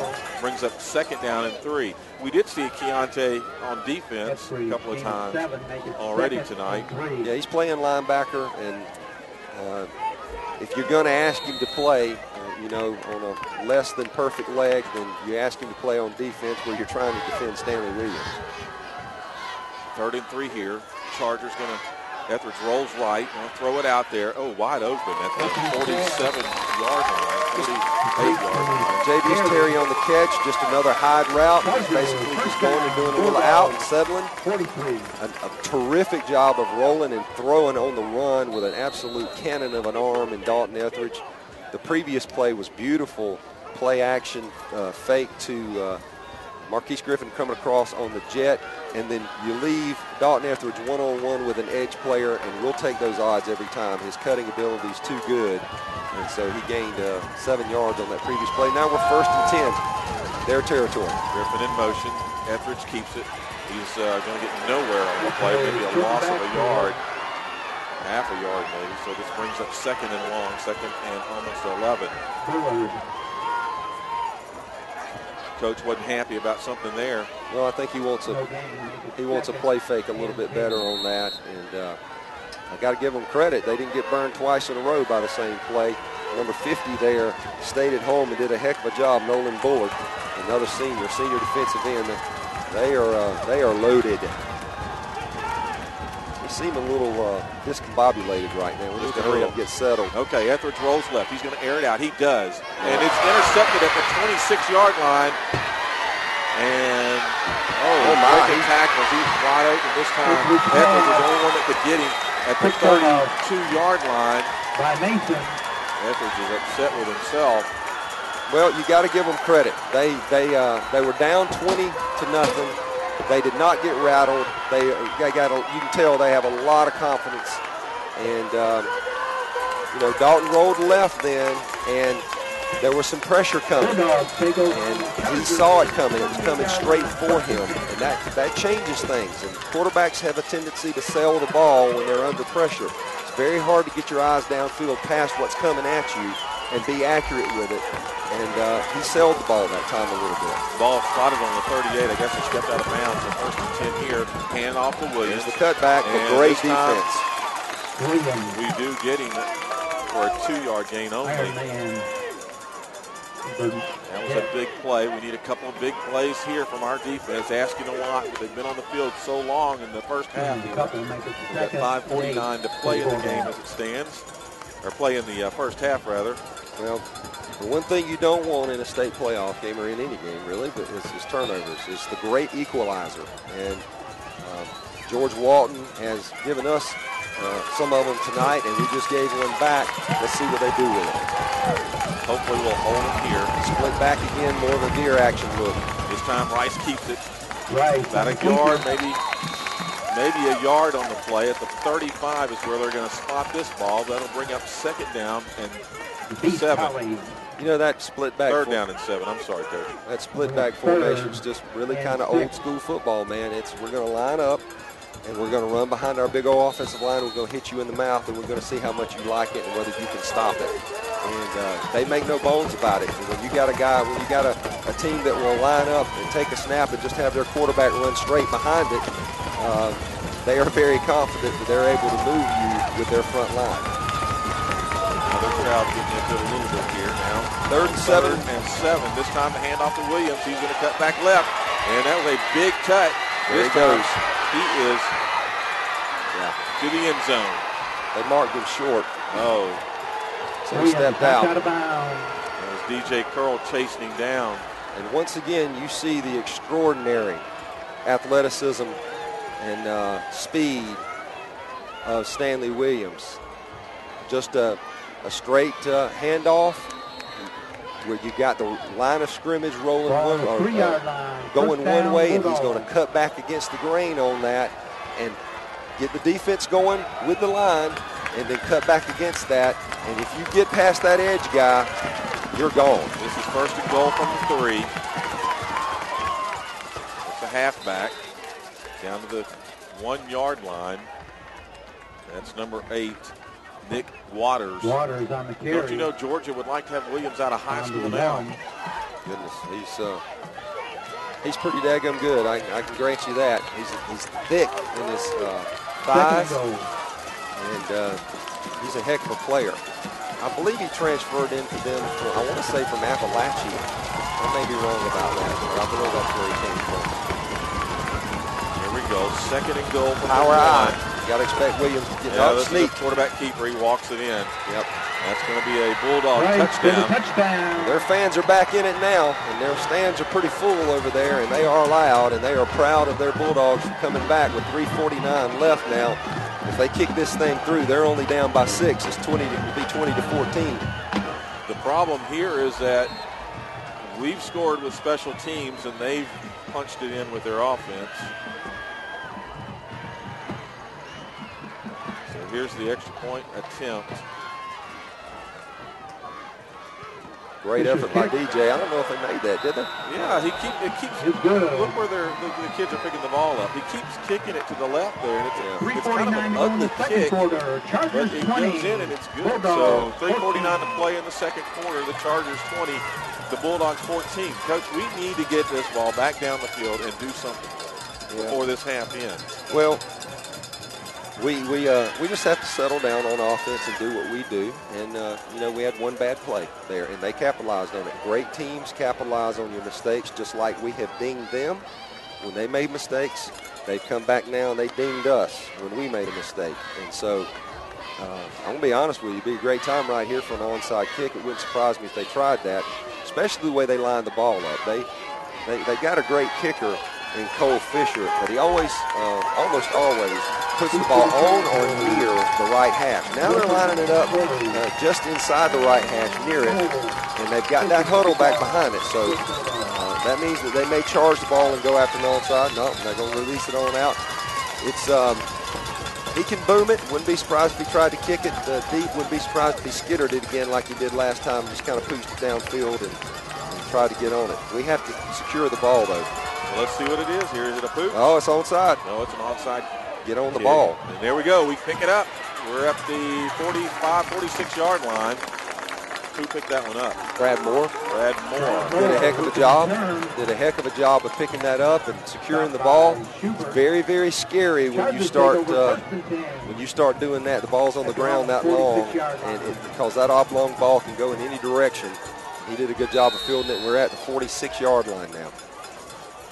That's the only bad part about trying an onside kick is, okay, if it's successful, you got it in a tremendous amount of momentum, but if you don't, it's great field position for the opposition. We hand it off up the middle. We go nowhere. Now, Keontae's in there. That was his first carry. They're keying on him. And that was a no gain, so it brings up 2nd and 10. We need a big play here. 3:29 to play in the half. Clock is running. 2nd and 9. They actually gave him a half a yard on the play there, Coach. So 2nd down, a long 9. You might as well say 10. Well, this has all the earmarkings of a 4-quarter game, and that's what we expected. Etheridge is going to roll left, and he airs it out. DJ Curl on the catch rather. Wow. And he is stopped immediately, about 2 yards.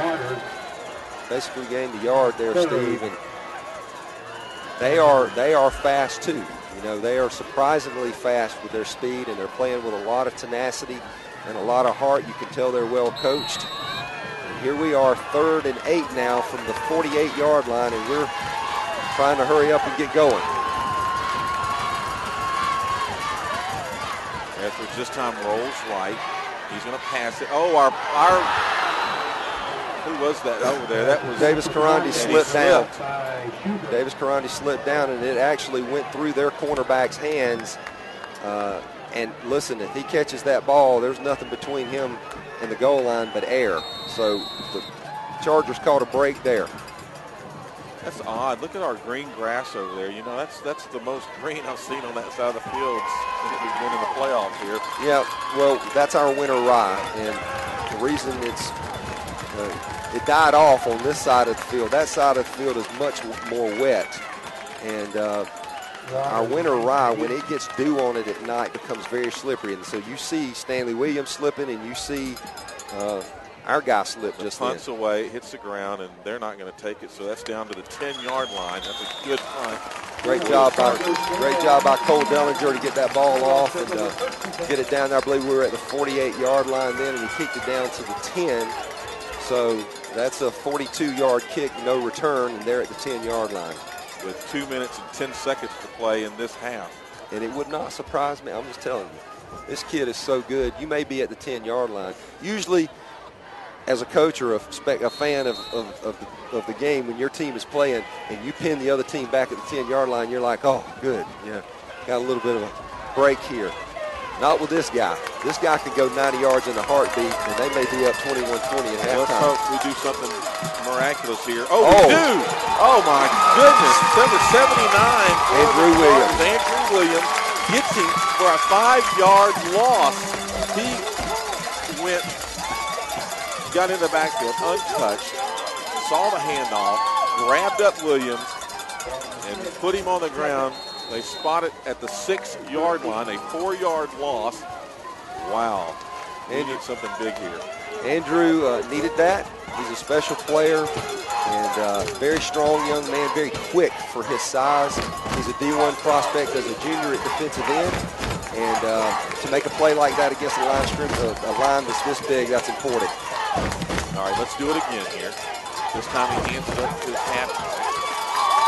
3 yards on the carry. Doesn't give them much, but gets them closer back to the original line of scrimmage. Let's see where they spot that. That looks like they're going to place that one inside the 9 at about maybe the 8.5. Yeah. 9-yard line. Coach Guess electing to go a little conservative here, and he's got 3 timeouts, but wouldn't be surprised. See what he does after this. If we stop him here, see if he tries to stop the clock, but I don't think he will. I think he's going to be content if we can stop him here. I think he'll be content to go into the halftime locker room up 20-14. All right, they're going to hand it off to Williams up the middle. We grab him up. Oh, my, that's a penalty. First down, 3 face masking. Saw it from here. Automatic first down, and they got 39 seconds left, and right when you have him bottled up and stopped him, you're going to force a punt. We face mask him, and it was legitimate. His whole helmet came around, and so they'll get a first down now. Probably somewhere out around, it looks like they're marking that thing at about the 14, so probably around the 29-yard line, first down. Marked it all the way to the 30 on the first down. He ran it down there, didn't he? Yeah. Don't walk in anything. Well, it matches the rest of this half, frankly. Referees running around and everything's fast. I can't believe it. It's 8:20. We have played 50 minutes, and we're about to be at halftime. They don't realize the clock's running. They don't care. Listen, they are equally as excited to get to halftime down what they're down. All right. Oh, the ball was tipped that time. That's incomplete. They've got 14.2 seconds left now, and the ball's at the 30-yard line. That was odd. The ref in the booth over here stopped the clock and then started it right back and then let it tick to 14.2. I guess everybody's nerves are on edge right now. Well, give them credit for what they just tried to do. They just tried to get Stanley Williams out in the flat and dump the ball out there to him out in space. Unfortunately, we tipped the ball, but I suspect that it was Rochelle or Williams, whichever was on that side. I wasn't paying attention to which one was on that side. Williams is on that side now. Rochelle's down below. Give it to Williams. We stuff him right there at the line of scrimmage. That should be the last play of the half. I think both teams are going to be very happy to go into the locker room right now. And that's what's happening. We're going to go to halftime with the Chargers 20 and the Bulldogs 14. We'll be back with you just after the half, and we'll take a break here as you enjoy our bands and the halftime and enjoy your break for a fast-paced first half.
gentlemen, I'm very proud to introduce to you the 2012-2013 Eagles Landing Christian Academy Mighty Chargers Marching Band. In Matthew chapter 28, our Lord gives us the Great Commission to go ye therefore into all the nations. Tonight, the ELCA Mighty Chargers Marching Band is going to impact the world by taking you on a whirlwind tour around the globe. Our first scheduled stop is the Rio de Janeiro, and then we'll continue to Hong Kong. Our next stop will be in the Mediterranean on the French Riviera. And our final destination will be in New York City, right here in the good old U.S. of A.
Drum Major Brian Toronto, is your band ready to take the field?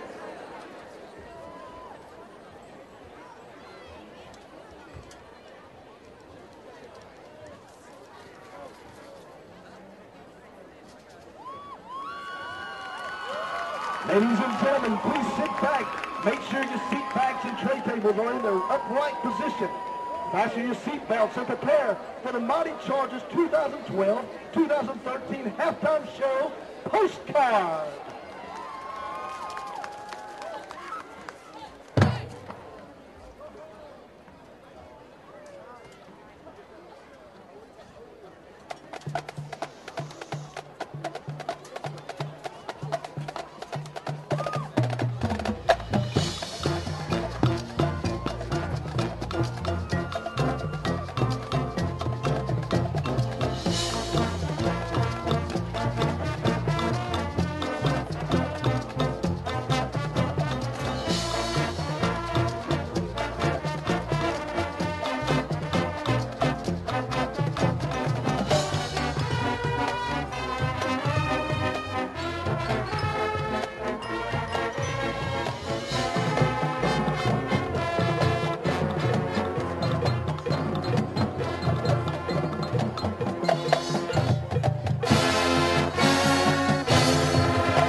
Guard is under the direction of Lynn Espy and Danny Gainey.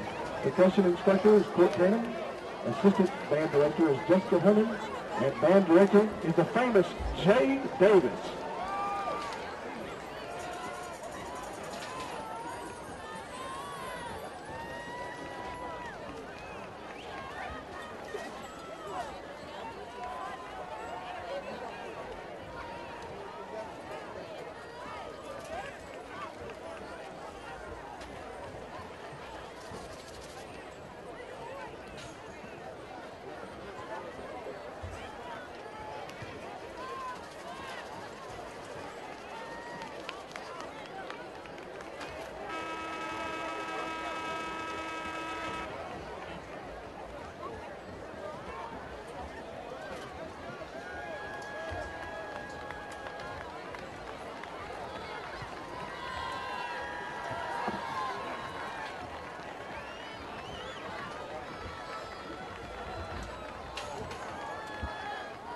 All right, all semifinal games tonight. We'd like to bring you up to date around the state.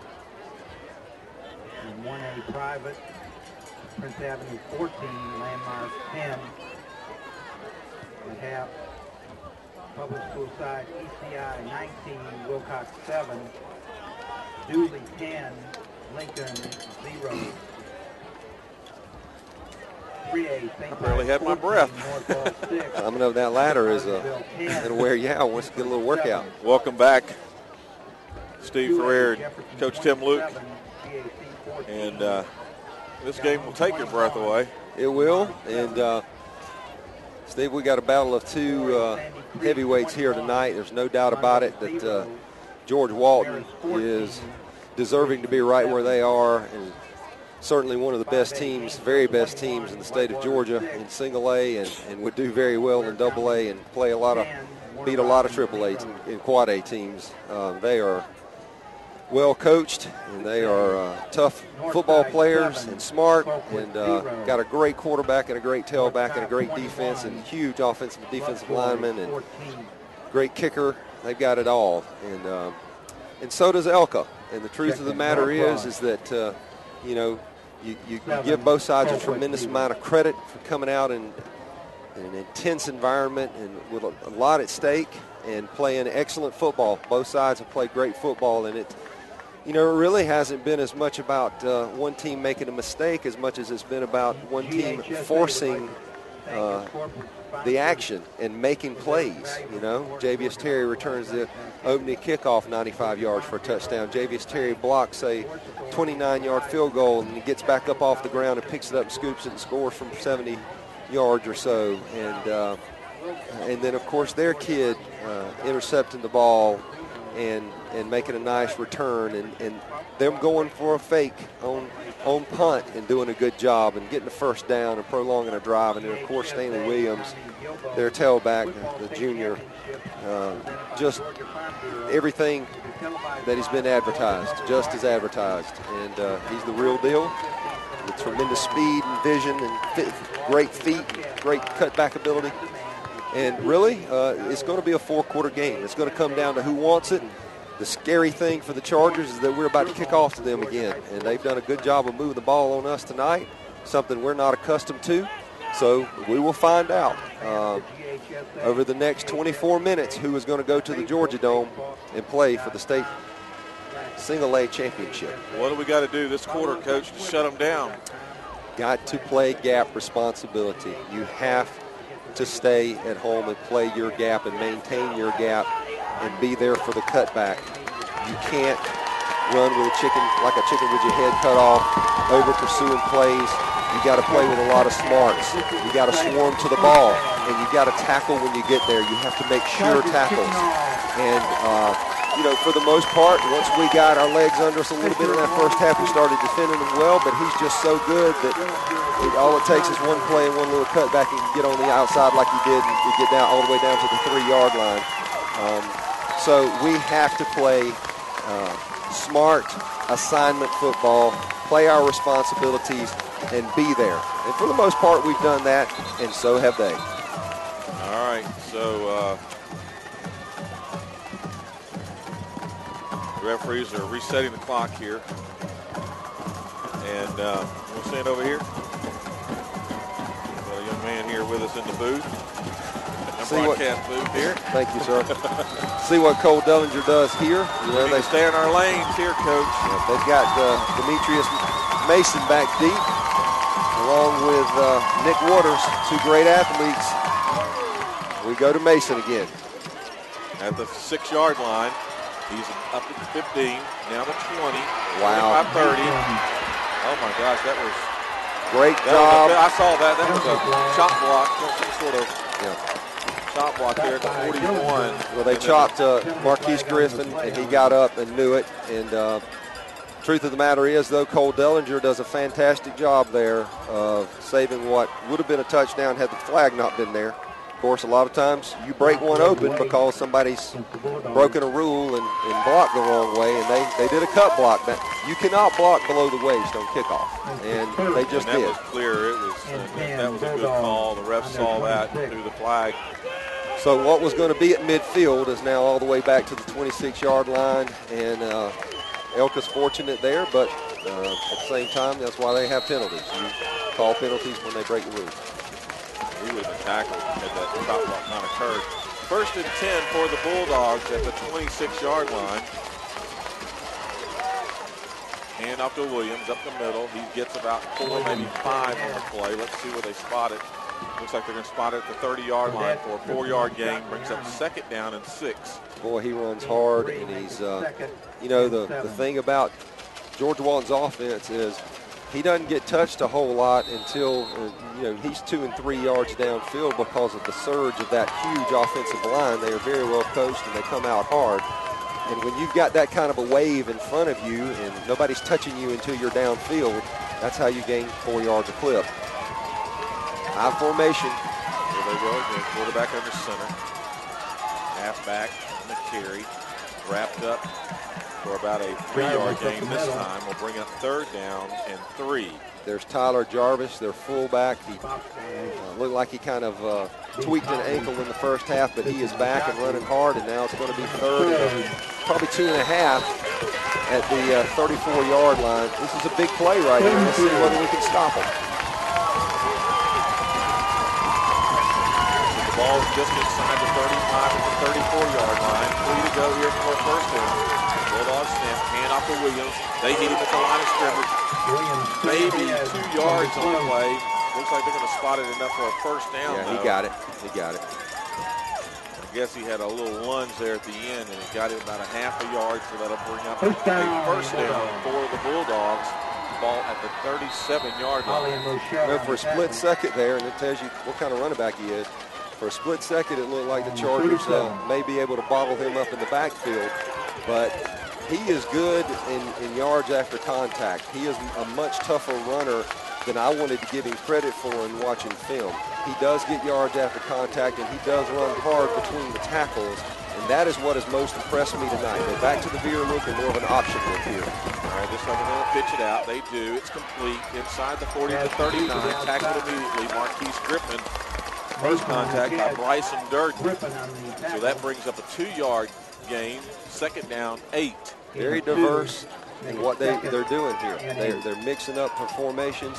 They're mixing up what they're doing out of their formations. They're getting a split back look, which is a typical veer option offense look that they have run for years and years, and they stand up and throw a quick out to Mason, who is a heck of an athlete, especially for a freshman. Very tough to bring down. He's a strong kid. And in motion, this time a pitch out to Williams.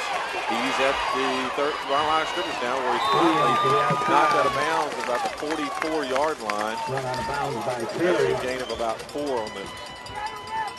on the play. Davis Reynolds did his job in coming up from his dog position. That's a hybrid safety linebacker position in our 3-5 defense. He did his job and forced Stanley Williams inside to where the trailing defense is coming. And then I give DJ Curl a tremendous amount of credit for getting there in a hurry and forcing him to the sideline where Javius Terry gave him the last little pop. Here we are, 3rd and a long 3. A big play for the Chargers, crowded.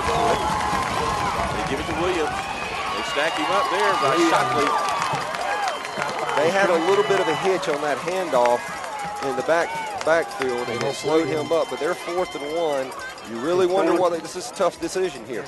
Wow, if they go for this, we need a big play. Looks like they may go for it here. The Chargers have been doing a great job keeping them on short yardage. Well, what I think they may try to do here is try to draw us off. Run up the line, try to draw us off, and then they may run a play after it if it doesn't work. I think they're going to just try. They're lining up in a power eye. Let's see if they try to pull us off. Well, they go. They go. And he's running up for a first down.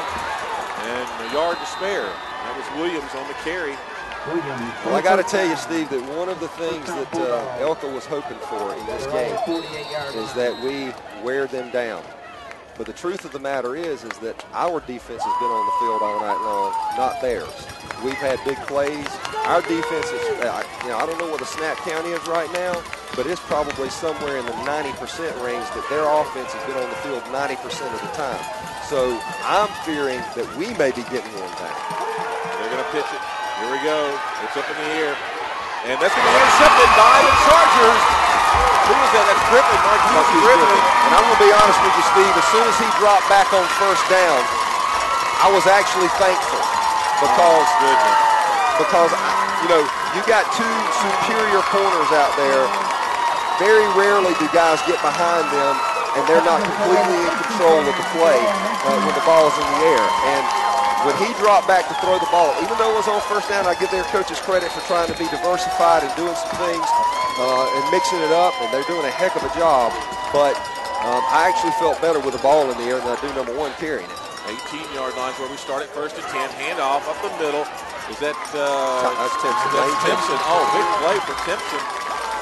They're going to give that to him up at around the 26-yard line. Wow, that's a big play. That's what we need. Ball security is going to be huge in this game from here out. Turnovers are going to be huge. You got to protect the football on both sides. And they just gave us a big break by throwing the football, and we were in great position. Marquise Griffin doing a great job. Now let's see what we can do with that turnover. 7:29 in this 3rd quarter. DJ Curl in motion. Hand off to DJ Curl. He's got the 2. He's got that. He's got to about the 34, maybe the 33. Looks like we're going to spot that. That's enough for a Charger first down. Well, we may get called here. Ryan Manili was literally 20 yards, 15 yards downfield, and he may have hit the guy late. I think it's going to be a dead ball foul, so we may get the first down. I don't know what he's going to call here, but it looked way after the play when the flag came out. And they're going to call us for a personal foul here. Wow, we don't need that.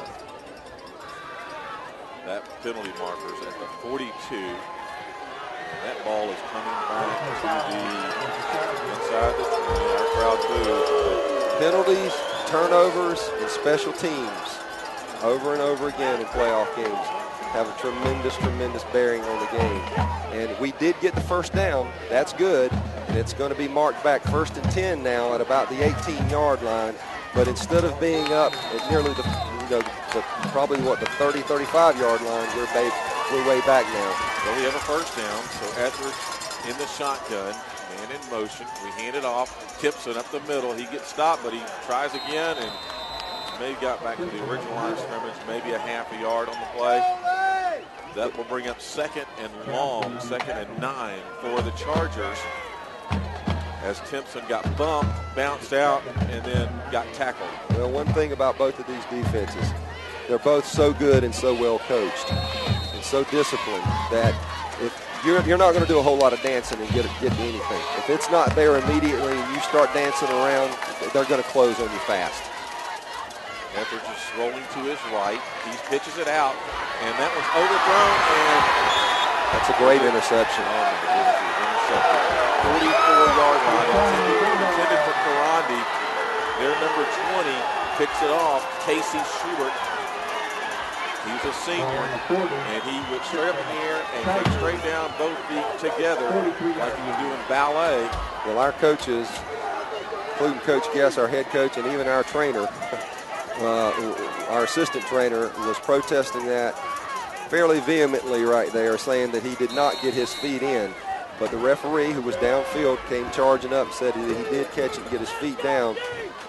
His feet came down together, but he was near the line, so we'll go with what the referee says. They've got it, 1st and 10. That's all we did go with at our 45-yard line.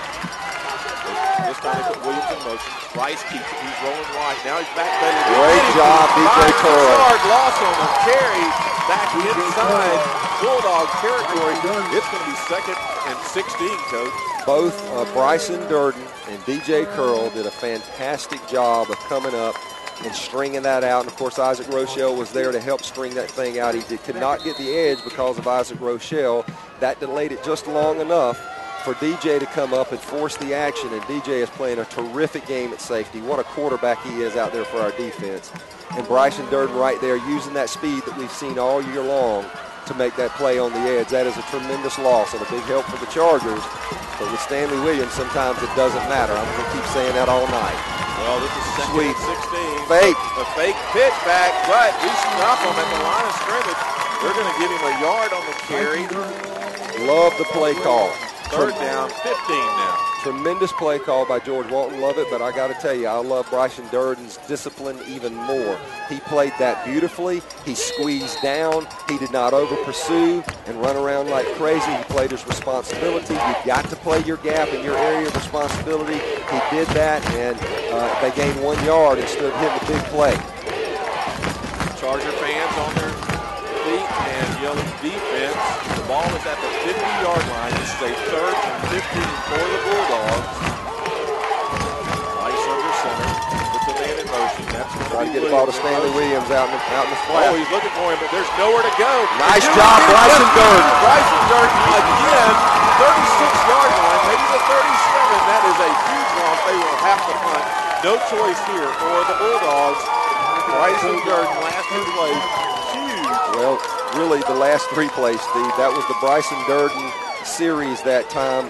His discipline, all 3 plays, played a huge role in that, and they went backwards. And what a great, great job. Now you got to be smart here. You got to be smart and not hit this punter. These are savvy, well-coached guys. They know how to hold their leg out and make sure you run into them. We're not really giving him that much pressure. That's a huge Be punt. smart, DJ. And DJ calls for a fair catch. Great Catches job, it DJ. at the 29-yard line. Speaking of Bryson Durden, I spoke to his mother yesterday or the day before in school, and she didn't know that to talk about the past couple of games, and I mentioned it. She goes, "Did you see the picture in the paper?" They had a picture. Did you see it? No. Yeah, they had a picture of Bryson standing over our opponent last week. He was, his legs, about 2 feet apart from each other, standing over that player, and the caption was, "Get off our field." Oh. Well, so that was the newspaper saying that, not us. Yeah, no, that was not to be controversial here. That came out of the print. Steve, Keontae Green is in the game. Let's see if what we do here.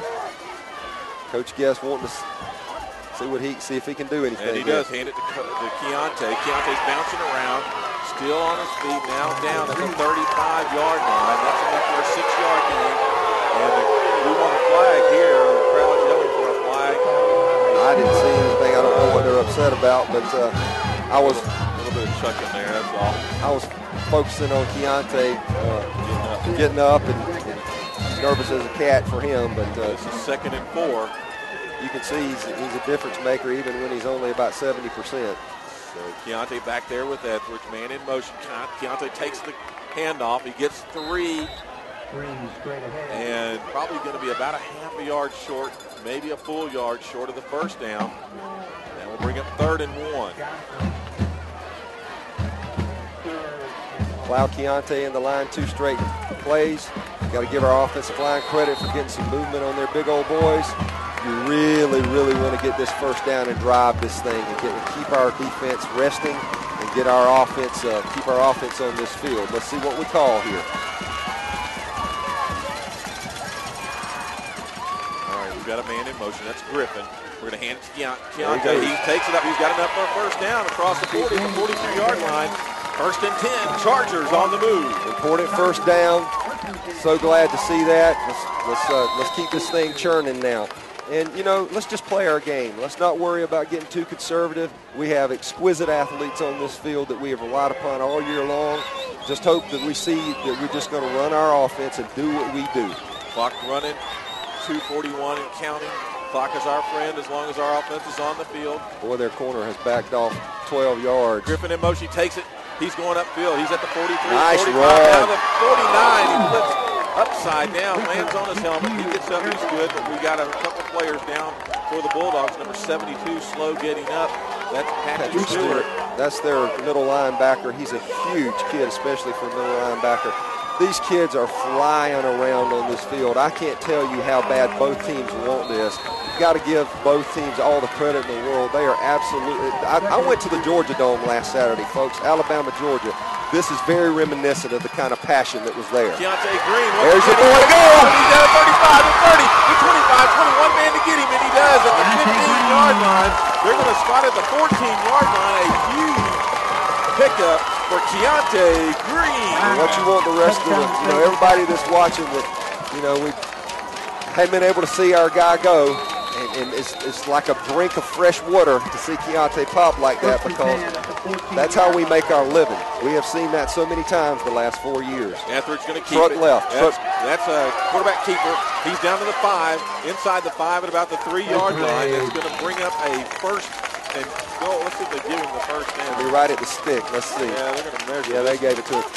Listen, give it to him. That play is called truck left. That's just our quarterback taking a direct snap, and you've got a whole wall of human beings out in front of him, sort of like the old Southern Cal, student body right and student body left, and we call it truck. And Dalton runs that thing very, very well. He's a tough runner, just like Keontae, who has now come back in the game after a brief breather. This is his territory. Let's see what we do with it. 1st and goal from the 4. We got a man in motion. Keontae Green up in the middle, maybe a yard on the play. Green steps in the middle. We'll bring up 2nd down and goal. Big Ryan Manili driving people back down into the end zone. Poor referee just got upended back down in the end zone. He's all right, though. Ball's down at the 4-yard line, and this is precious, precious territory. It's hard to punch it in from here, especially against a team with a line this big and defenders this good. 2 wide left, 2 wide right. Put a man in motion. Keontae Green in the backfield. This time it's going to be a quarterback keeper, and Etheridge gets it. He's in the end zone spot. It's a Charger touchdown. Just what the doctor ordered, boys.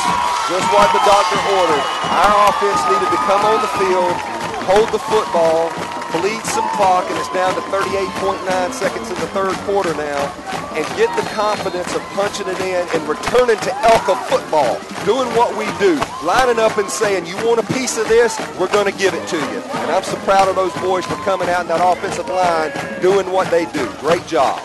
Barber's kick is up, and it is good. I tell you what, this is the weirdest thing. I know it is. Every kick that looks bad is good, and every kick that looks good is bad. I can't figure it out. 38.9 seconds, as Coach Tim said. In the 3rd quarter, the Chargers 27 up on top of the Bulldogs, who have it 14. So that's a 2-touchdown score minus an extra point. And that was a big play. We ran off almost 6 minutes on the clock, and that kept our defense off the field. So they should be rested for this kickoff. And we're we're looking good right now. We're feeling better than we did right when we came back from halftime. I don't. I do, but I don't. Listen, I'm telling you, this team is very, very impressive. They make you nervous. It's going to be a matter now of which team is going to exert its will over the other. And we're going to find out if this slow build-up and escalation of the ELCA program, it's taken us years and years to get to this point. Can we close the deal? And you got to give all the accolades and respect in the world to George Walton and what they do and what they have done. Tough football team here. ELCA wants it bad. This is a to go to the pooch. dome. I'm just, based on the way he's lined up, we're pooching left. That's exactly what happens. Down to the 30-yard line. They pick it up and we stop. No, he's on his feet at the 37, 36-yard line, somewhere in that. They spot him out at the 34. One thing about pooching to a kid like that, number 22, their fullback and their outside linebacker, is Tyler Jarvis. You daggone better well be ready to hit him as he is a man. That is a grown man that you're kicking to. So it's not just enough to pooch it down there. They got the ball at the 35-yard line. That's terrific field position. It really is for them. Fans are really into it here. To be honest with you, it's one of the few games, and it's really the first game since the beginning of the season that our fans have been as into it this late in the game as they are. They have to be. We need every man on the field and off the field. Great job, Josh Shockley. Set him down for about a yard gain on the play. We're like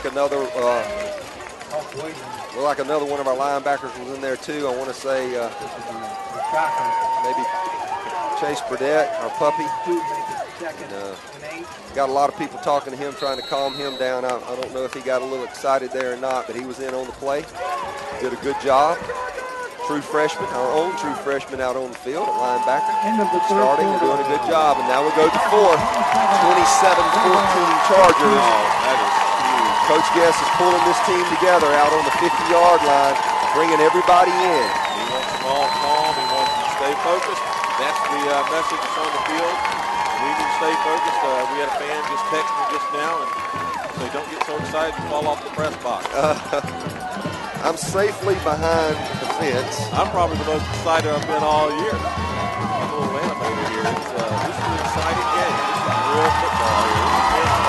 Coach Guest just pulled them together and reminded them of what we've done, why we've done all that sled work. Pushed those sleds in the summer while we were up here at 8 a.m. lifting weights every day. And all of that, he's been saying all week long, this is a 4-quarter game, boys. We have got to play for 4 quarters. Let's get them to the 4th quarter, and let's exert our will, and we're going to see what happens here. They got them fired up again. Ball's at the 37-yard line, 2nd and 8. Oh, this game's fast, Steve. It's exciting. It is flying. It's our adrenaline flowing too, and if this it's 9:08. We've been here for an hour and 38 minutes, and we're entering the 4th quarter. Well, we played good ball at the end of the first quarter, or the 3rd quarter there, by keeping the ball and running that clock down and scoring a touchdown. That was just good play for us. We needed that for our defense. So hopefully they're rested here and ready. This time they air it out to the 41. Griffin knocks him out of bounds at 43. That's enough for an 8-yard pickup. It'll be third down and 2. 3rd and 2. Just a quick out. He stands up. Pitch and catch with the wide receiver. Just another quick out. Our cornerbacks are playing off tonight. We're giving a good bit of cushion, and they're taking advantage of that. I don't blame them. That's 8 yards on just a pitch and a catch. You get them on short games. That's one of the things I think we're doing here. It's working so far. This time they hand it to Mason. That's going to be enough for a first down. No, that was number 8, Nick Waters, who is boy, I'll tell you what, they've got athletes too, and that kid's impressive. That's a first down for the Bulldogs, still inside their own territory at the 47-yard line.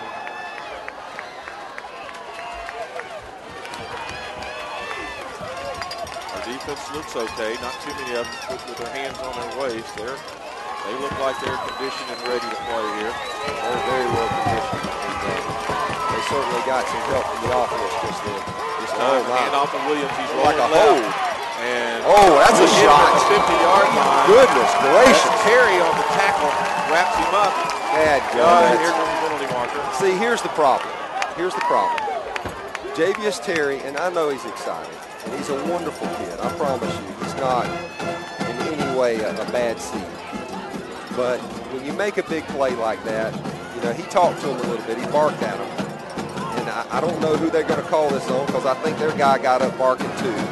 And it's just the state of the game now. You just get tired of kids. Just act like you've been there before and you've done it. Let's see who they call it. Here we go. That's a 15-yard penalty. Wow, that's up to the 34-yard line. Huge penalty. Absolutely huge penalty. And it's a tough lesson to learn. You cannot give a team this good that kind of breaks. Just play your game. You don't have to get up and talk and remind him of what you just did. Let your lead do the talking. Javius Terry just come up and lit Stanley Williams up and stood him up. He had a full head of steam and he went sideways. And that is a 170-pound corner who just did, 175. He'll knock a stew out of you, but don't talk. Right up the middle. Right up the middle for about 6 on the carry. We got a pretty good lick down on Rice too there. Well, that was and they've got a player down. That was their fullback Tyler Jarvis, who just ran the ball. And Keontae Green tackled him, and he may have hurt his leg there. He's still down and he's hurting. He already dinged his ankle up one time tonight. Maybe it's nothing more serious than just a tweaked ankle. That was 6 on the carry. That this will be 2nd down and 4 when play resumes. And I know absolutely silent in here now. It is, and I know that Coach Chastain, I'm sure right now, he is extremely animated. And the reason he's animated is because we were going to have, 2nd and 7 or 3rd and 7, whatever the down was just then when Javius knocked the stew out of Stanley Williams. Hold on just a minute. So this is a long timeout here. They're looking over. And, Coach Chastain is reminding them of who we are and the way we should play football, and let your play do the talking. And hey, listen, but this is the way it is in football these days. It's all these kids talk to each other. There's more trash talking goes on now than ever before, and it's unfortunate, but it is the way it is. And they see it in the NFL and they see it in the college, and it always comes downhill to the high school. Good for him. Walking off the field on his own. Glad to see him up walking on his own. He is I can tell he's battling a tweaked ankle there. It's hard to play when you got a bad deal. But he got 6 yards, and it's 2nd and a long 4. 2nd down. It's about 2nd and 5. 5, yeah. 2nd and 5. Huge series right here, 10:38, and we're up 27-14. All right, Chargers need a big play here on 2nd down. Bulldogs attacking. This time it's pitched back to Williams. Nice play, Keontae Green in the backfield. Oh, it's just so beautiful to see him at least be able to contribute. He's been out, and to come in, and he's just so brilliant at being able to identify the play and get in the backfield in a hurry like a lightning shot and make those plays. And he's such a sure tackler that when he gets back there, he brings you down almost always. 2.5 yards on the loss after the tackle by Keontae Green. Will bring it 3rd and long, 3rd and 7, almost 8. 3rd and 8. Bulldogs. It's going to be 4-down territory here for them, so try to limit on this down and keep it 4th and long. The quarterback keeps it. He's going to air it out. He does. Right down the middle once again. Overthrown. But DJ Curl this time could not hang on to it. Goodness. And the ball was tipped. Well, in DJ's defense, there's a tremendous amount of traffic back there. And that big boy streaking down the middle of the field. And penalty marker on the field, and it's going against the Bulldogs here. I don't mean to interrupt you. Yeah. I don't know if we're declining. It's going to be 4th down and 8, so you probably decline this. No, he's going to take it. Is he going to take it?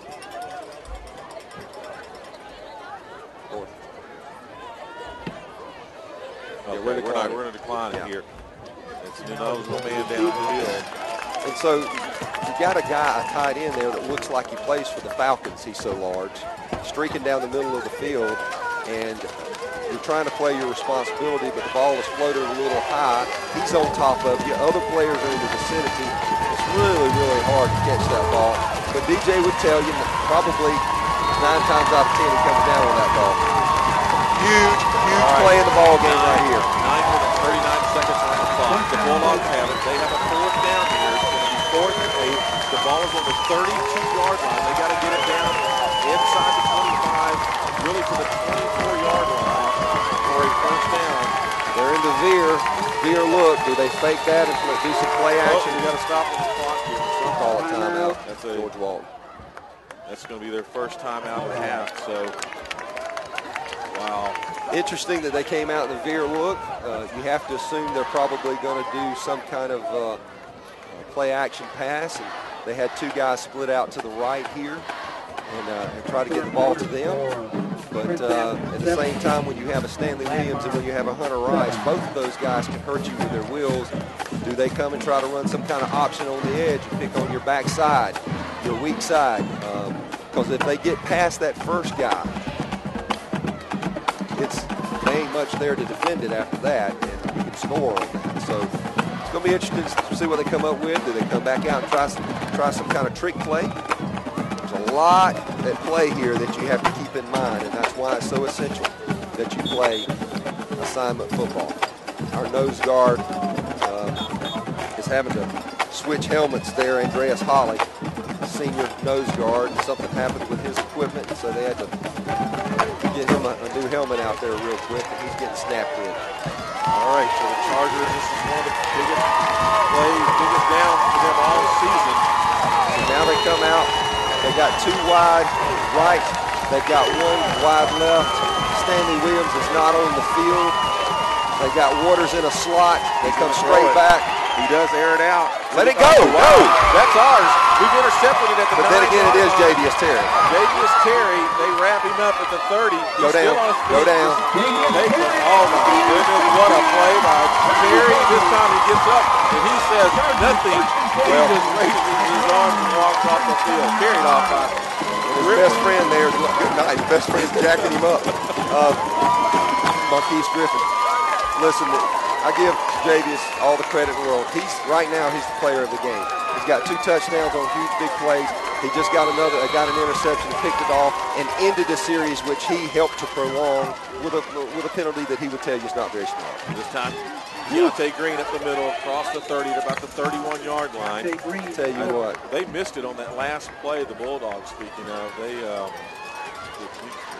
receiver did not communicate with the quarterback. I don't know. Well, first of all, Steve, the same thing that's happened to Hunter Rice, just happened to Hunter Rice, has happened to our quarterback a couple of times tonight, and that is, first of all, it's a big game with a lot of pressure, and then when you actually get good athletes bearing down on you and bringing pressure on the quarterback, they sail the ball almost always, and that's what's happened. Truck left. Keeps it. Truck left. He's rolling up. He's at the 40. Now the 45. Still on his feet. Oh, he goes. Oh, they're going to say that he was out at the 50-yard line. He's all the way in the end zone. That's fine. That's fine.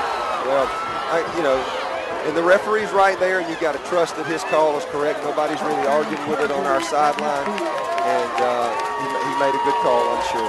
Here's the thing, though. We have found something. We have found something with the truck. Coach Guest told me this week, in fact, I think it was today. He told me today that as he was scribbling notes, he's a mad scientist, bless his heart, he scribbles even on game day. And he's scribbling, and he shows me why he thinks truck right is going to be there. And it has popped now for us twice. I expect us to come back to it again before long. Keontae Green in the backfield with Etheridge. Man in motion here. And he gives it to Keontae up the middle. Keontae's got a first down. He's inside the 40 to 35, now the 33-yard line. Finally brought down by number 22. That's Tyler Jarvis. We say over and over here at ELCA that we train harder than people. This is what we come to our kids' heads, that we work harder than anybody. And that's why when they're throwing their guts up, when it's 100 degrees on a July morning, we tell them about December Friday nights and why this is so important, because we wear you down and we exert our will on you. And if we can keep doing this, this is a huge, huge drive for the Chargers. This time Etheridge rolls left. He's going up the middle now. He's hit at the line screen, by the line screen. He's probably Too lost much the yard dancing. on the play. Too They much played dancing. that one well, though. They had it stopped. Well, their backside guy, just like our Bryson Durden, has played extremely disciplined defense over there on backside all night long. Waters just did that for them. But, you know, Dalton danced a little bit too much. You got to hit that and get what you can get. Second and 10. Two wide left, two wide right, man in motion now. Hand off to Keontae Green up the middle. He bounces off, bounces around at the 31-yard line. Keontae is running really hard, Steve. He picks up 3 there. That's going to bring up 3rd down and long. It's 3rd and I still don't think that he's fully trusting his ankle, but God bless him. He is running hard, and he is laying his heart on the line for these kids, for his teammates, and that's what we talked about tonight in the pregame locker room. Coach Guest talked about playing for that man that's beside you. You don't play for yourself. You play for him. You represent your school. You represent Jesus Christ. You honor him with all we do. Play hard. this time Etheridge is just going to stay back there, and he pitches it out, and it's incomplete. It hits the ground first, intended. Now we got 4th down at the 33-yard line. What do you do here? I believe you go for this. Well, you're going to have to. The Obviously. clock's down to 6:55. We're up by 2 touchdowns minus an extra point, so we're up by 13 points. I think you'll see, well, I was going to say I feel like we might roll right here because Dalton does his best throwing to the right, but we've got a split formation. Let's see, No, he's truck gonna left, roll we're going to go right back to He's truck. gonna keep it. Etheridge is, He didn't make it. No, he didn't make it, but Stayed he got in it up bounds. to the 25-yard line, so on downs it'll turn over to the Bulldogs. Clock stops on downs, and so they get the ball at the 25. Hey, good play call, though. Figured we'd come back to that. His truck left, it's worked, and it worked then. He just got tripped up when they were quite able to make it. Well, I'm sure Coach Guest has some confidence in his defense. They've been playing well. They've worked hard. They've actually played better this half than they did in the first half. George Walton is a tremendous football team. Give them a lot of credit, but these ELCA Chargers are a tremendous football team, too. Proud of both, proud of the effort of both sides. This is why high school football is so special. Okay, here we go. Stanley Williams flexing out. They were moving. That's a penalty. Yeah, they didn't call it. Yeah, they did. They just Okay, called it. okay. We defended it well. Josh Shockley doing a great job. Yeah, Josh, one-on-one out there. You got an inside linebacker flying out there one-on-one with Stanley Williams, a University of Georgia commit, and Josh running step for step with him. But their wide receiver began moving while Stanley Williams was in motion. 2 men in motion. Take it back 5 yards. It'll be 1st and 15. Their crowd is stunned.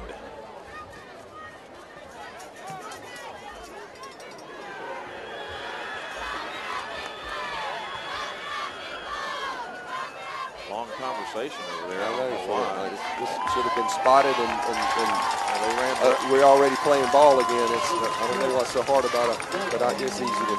You never know what was going on, what was holding it up. So now the ball at the 20. It's going to be 1st and 15 for the Bulldogs. That's what we need to do. Moving back. They need a long field with just 6:41. Give them less time.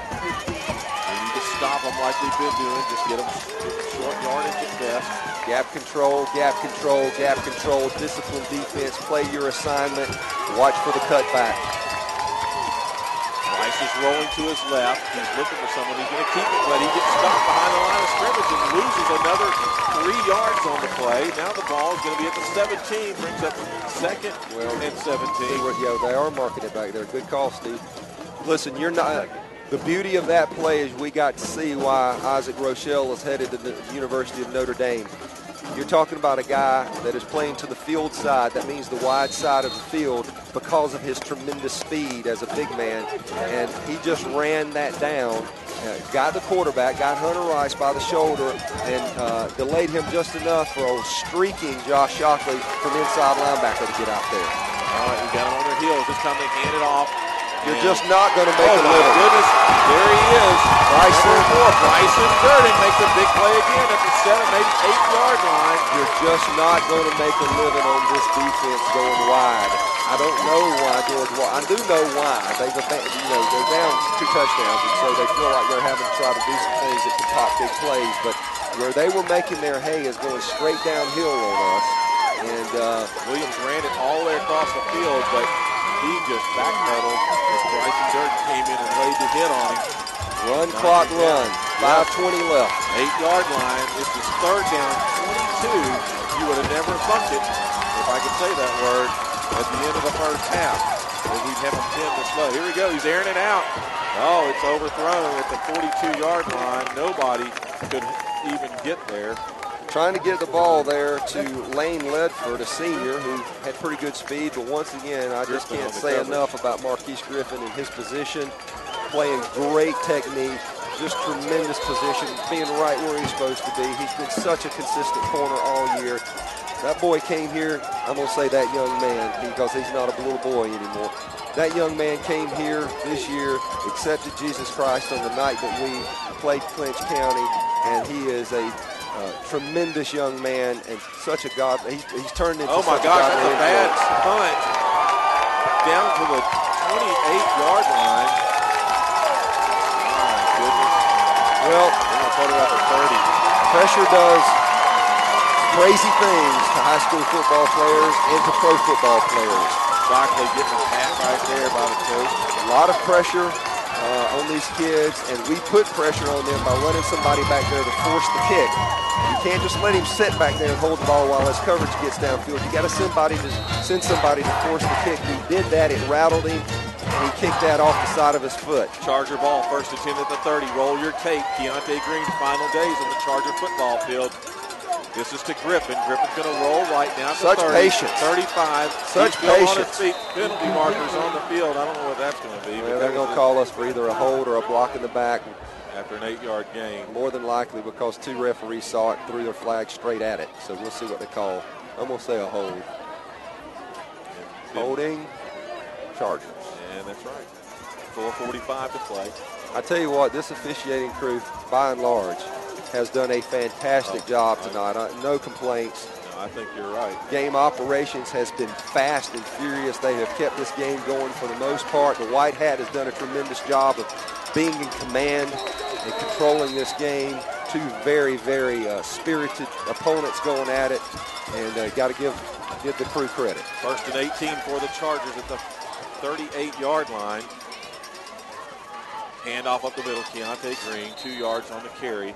And we're going to run this ball, and we're going to try to control clock. Absolutely. I'll be surprised to see us put the ball up in the air. We may, since it's second and so long. But Coach Gass is trying to bleed this clock out. Our defense is playing tremendous. We have forced them into a situation where they're not as good, and that is having to throw the ball. And while Hunter Rice is a good quarterback, their bread and butter is running the ball. And Hunter Rice is a terrific runner, as well as Stanley Williams. They complement each other so well, but when you're down 2 touchdowns with under 4 minutes left, you have to throw the ball. And so it's the wise thing to do is just keep bleeding this clock. All right, we called a timeout. We were confused with what the coaching staff was wanting to do. Steve, let me, I think we were just trying to make sure we're getting into the right play here. And I love the game that Coach Guess has called and managed here tonight. There's so many things that can happen in these big games under pressure like this. And I think he's done a fantastic job of taking what's there and not trying to force the issue. We've had a couple of mistakes in our passing game tonight, and that always makes you a little nervous to throw the ball. But I got to tell you, with Dalton Etheridge back there, I'm not bothered. Let him wing it. Got a tremendous amount of confidence in him. But the right thing to do right here is to continue to run the ball. Etheridge has had some success keeping the ball and running it himself. We got Keontae Green in there. We got Matthew East, DJ Curl. We got everyone. All we need to do is keep the clock running. We can it to Keontae up the middle. He runs hard up to the original line of scrimmage near the 30-yard line. And now the stupid rule goes into effect, what I call the stupid rule. Ryan Manili loses his helmet in the heat of battle. It just pops off. And the rule in high school and in college is that once you lose your helmet, you have to go sit out a play. And unless you call timeout, so maybe Ryan can go back in now. think he might be Well, able to go they back call in. timeout, the Bulldogs. Yeah, but did. even with a timeout, he can go back in, whoever calls it.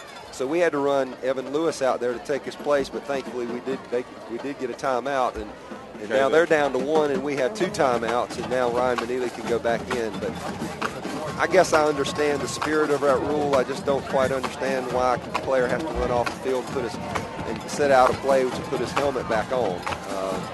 You know, I'm all for player safety, but you don't get hit on the sidelines. So I'm not sure how that's about player safety. Well, the coach argued that since there was a timeout, could he go back in? They didn't let him. So we got 4 wide here. We lined up the same way last time. See if we have some jet action here. If we see what we do, it's 3rd and 11. See if we throw the ball here. I believe it's going to be Etheridge on the keeper. What do you bet? So, oh, I am so good there, coach. And he does, and he gets up to the 26-yard line. Well, Ryan did have to set out. Yeah, he did. I told you. Oh, wow. He came off the field. The coach had a discussion with the referee, the white hat, as you say, and the answer was no.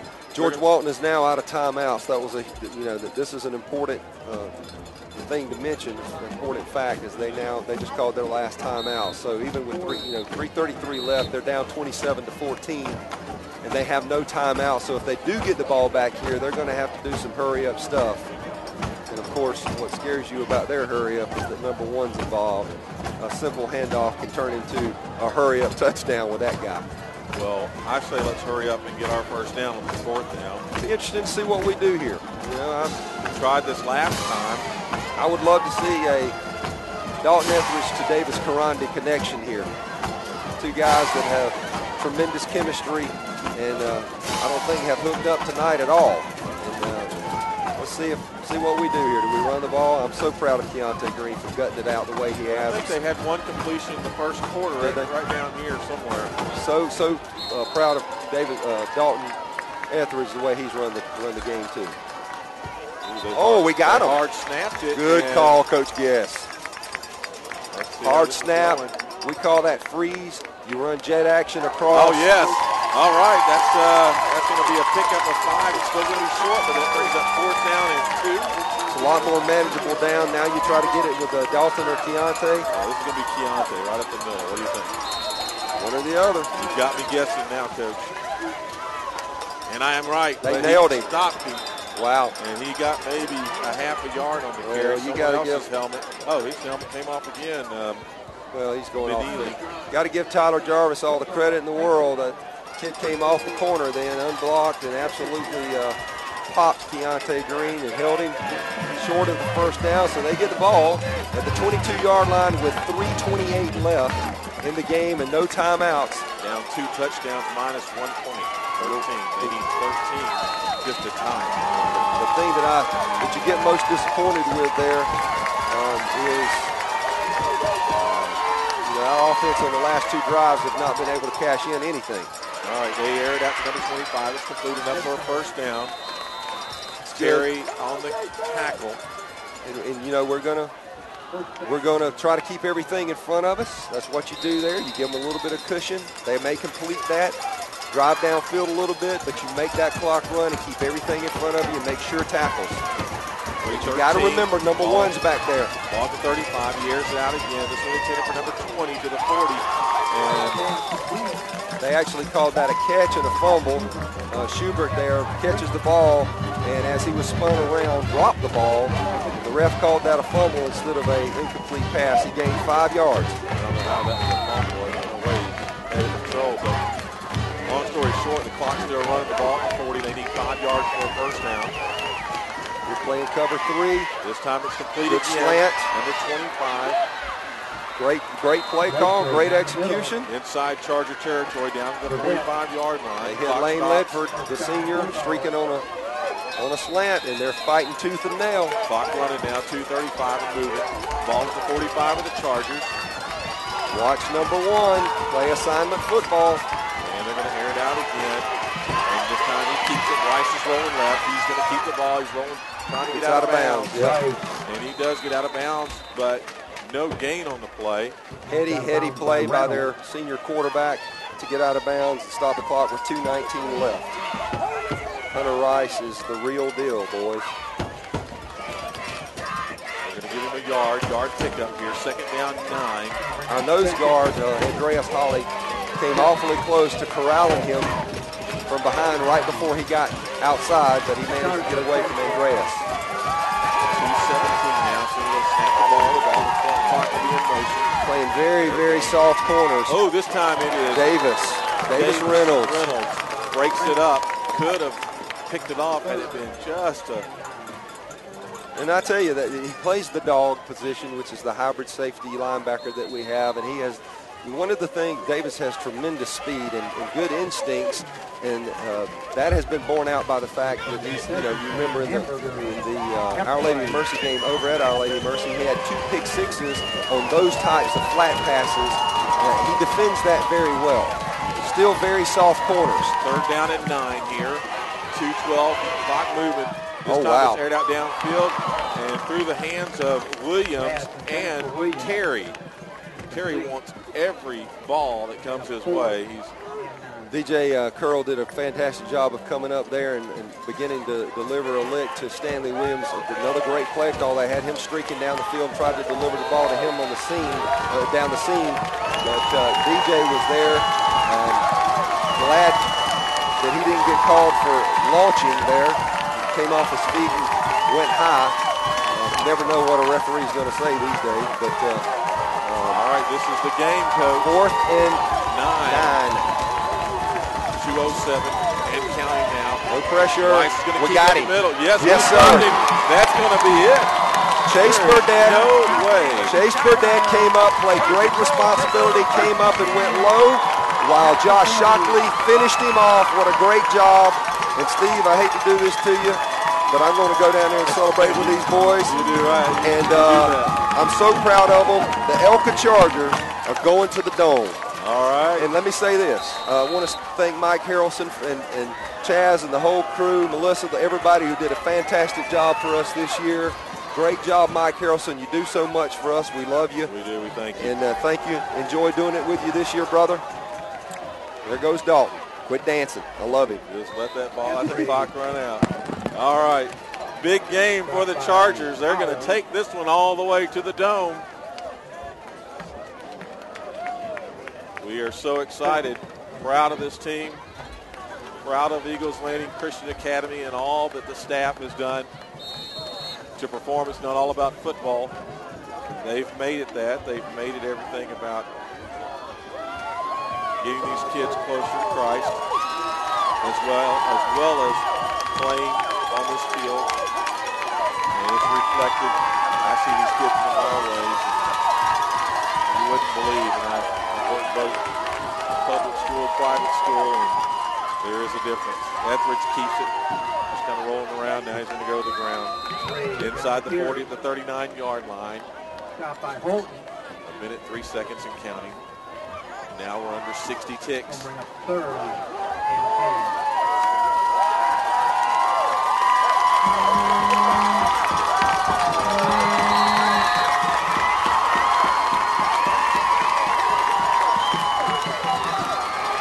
Charger fans are excited. We're going to the Dome. School will be out Friday so that everyone can participate that wants to go to the Dome. Our game will be at 2:30 in the afternoon next Friday at the Georgia Dome.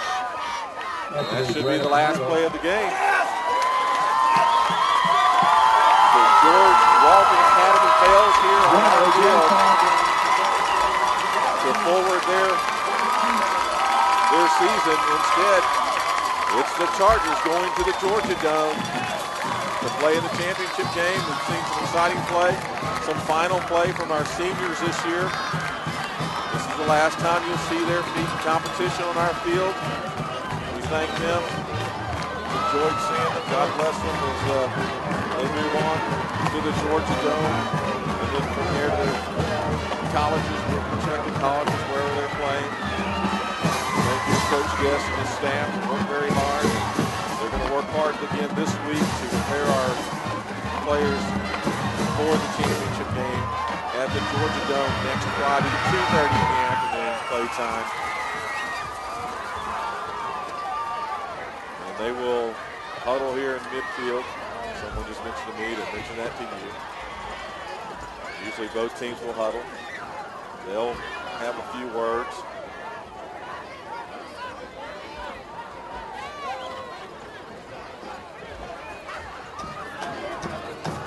And talk about what it's really all about. We thank you, and we will not be able to be with you at our Georgia Dome game, so we appreciate you tolerating us this season. Steve Ferrer, Coach Tim Luke, we've enjoyed it. Maybe we'll catch you on a broadcast of another athletic sport here on ELCA Vision. Officer Mike Harrelson, thank you for your hard work once again.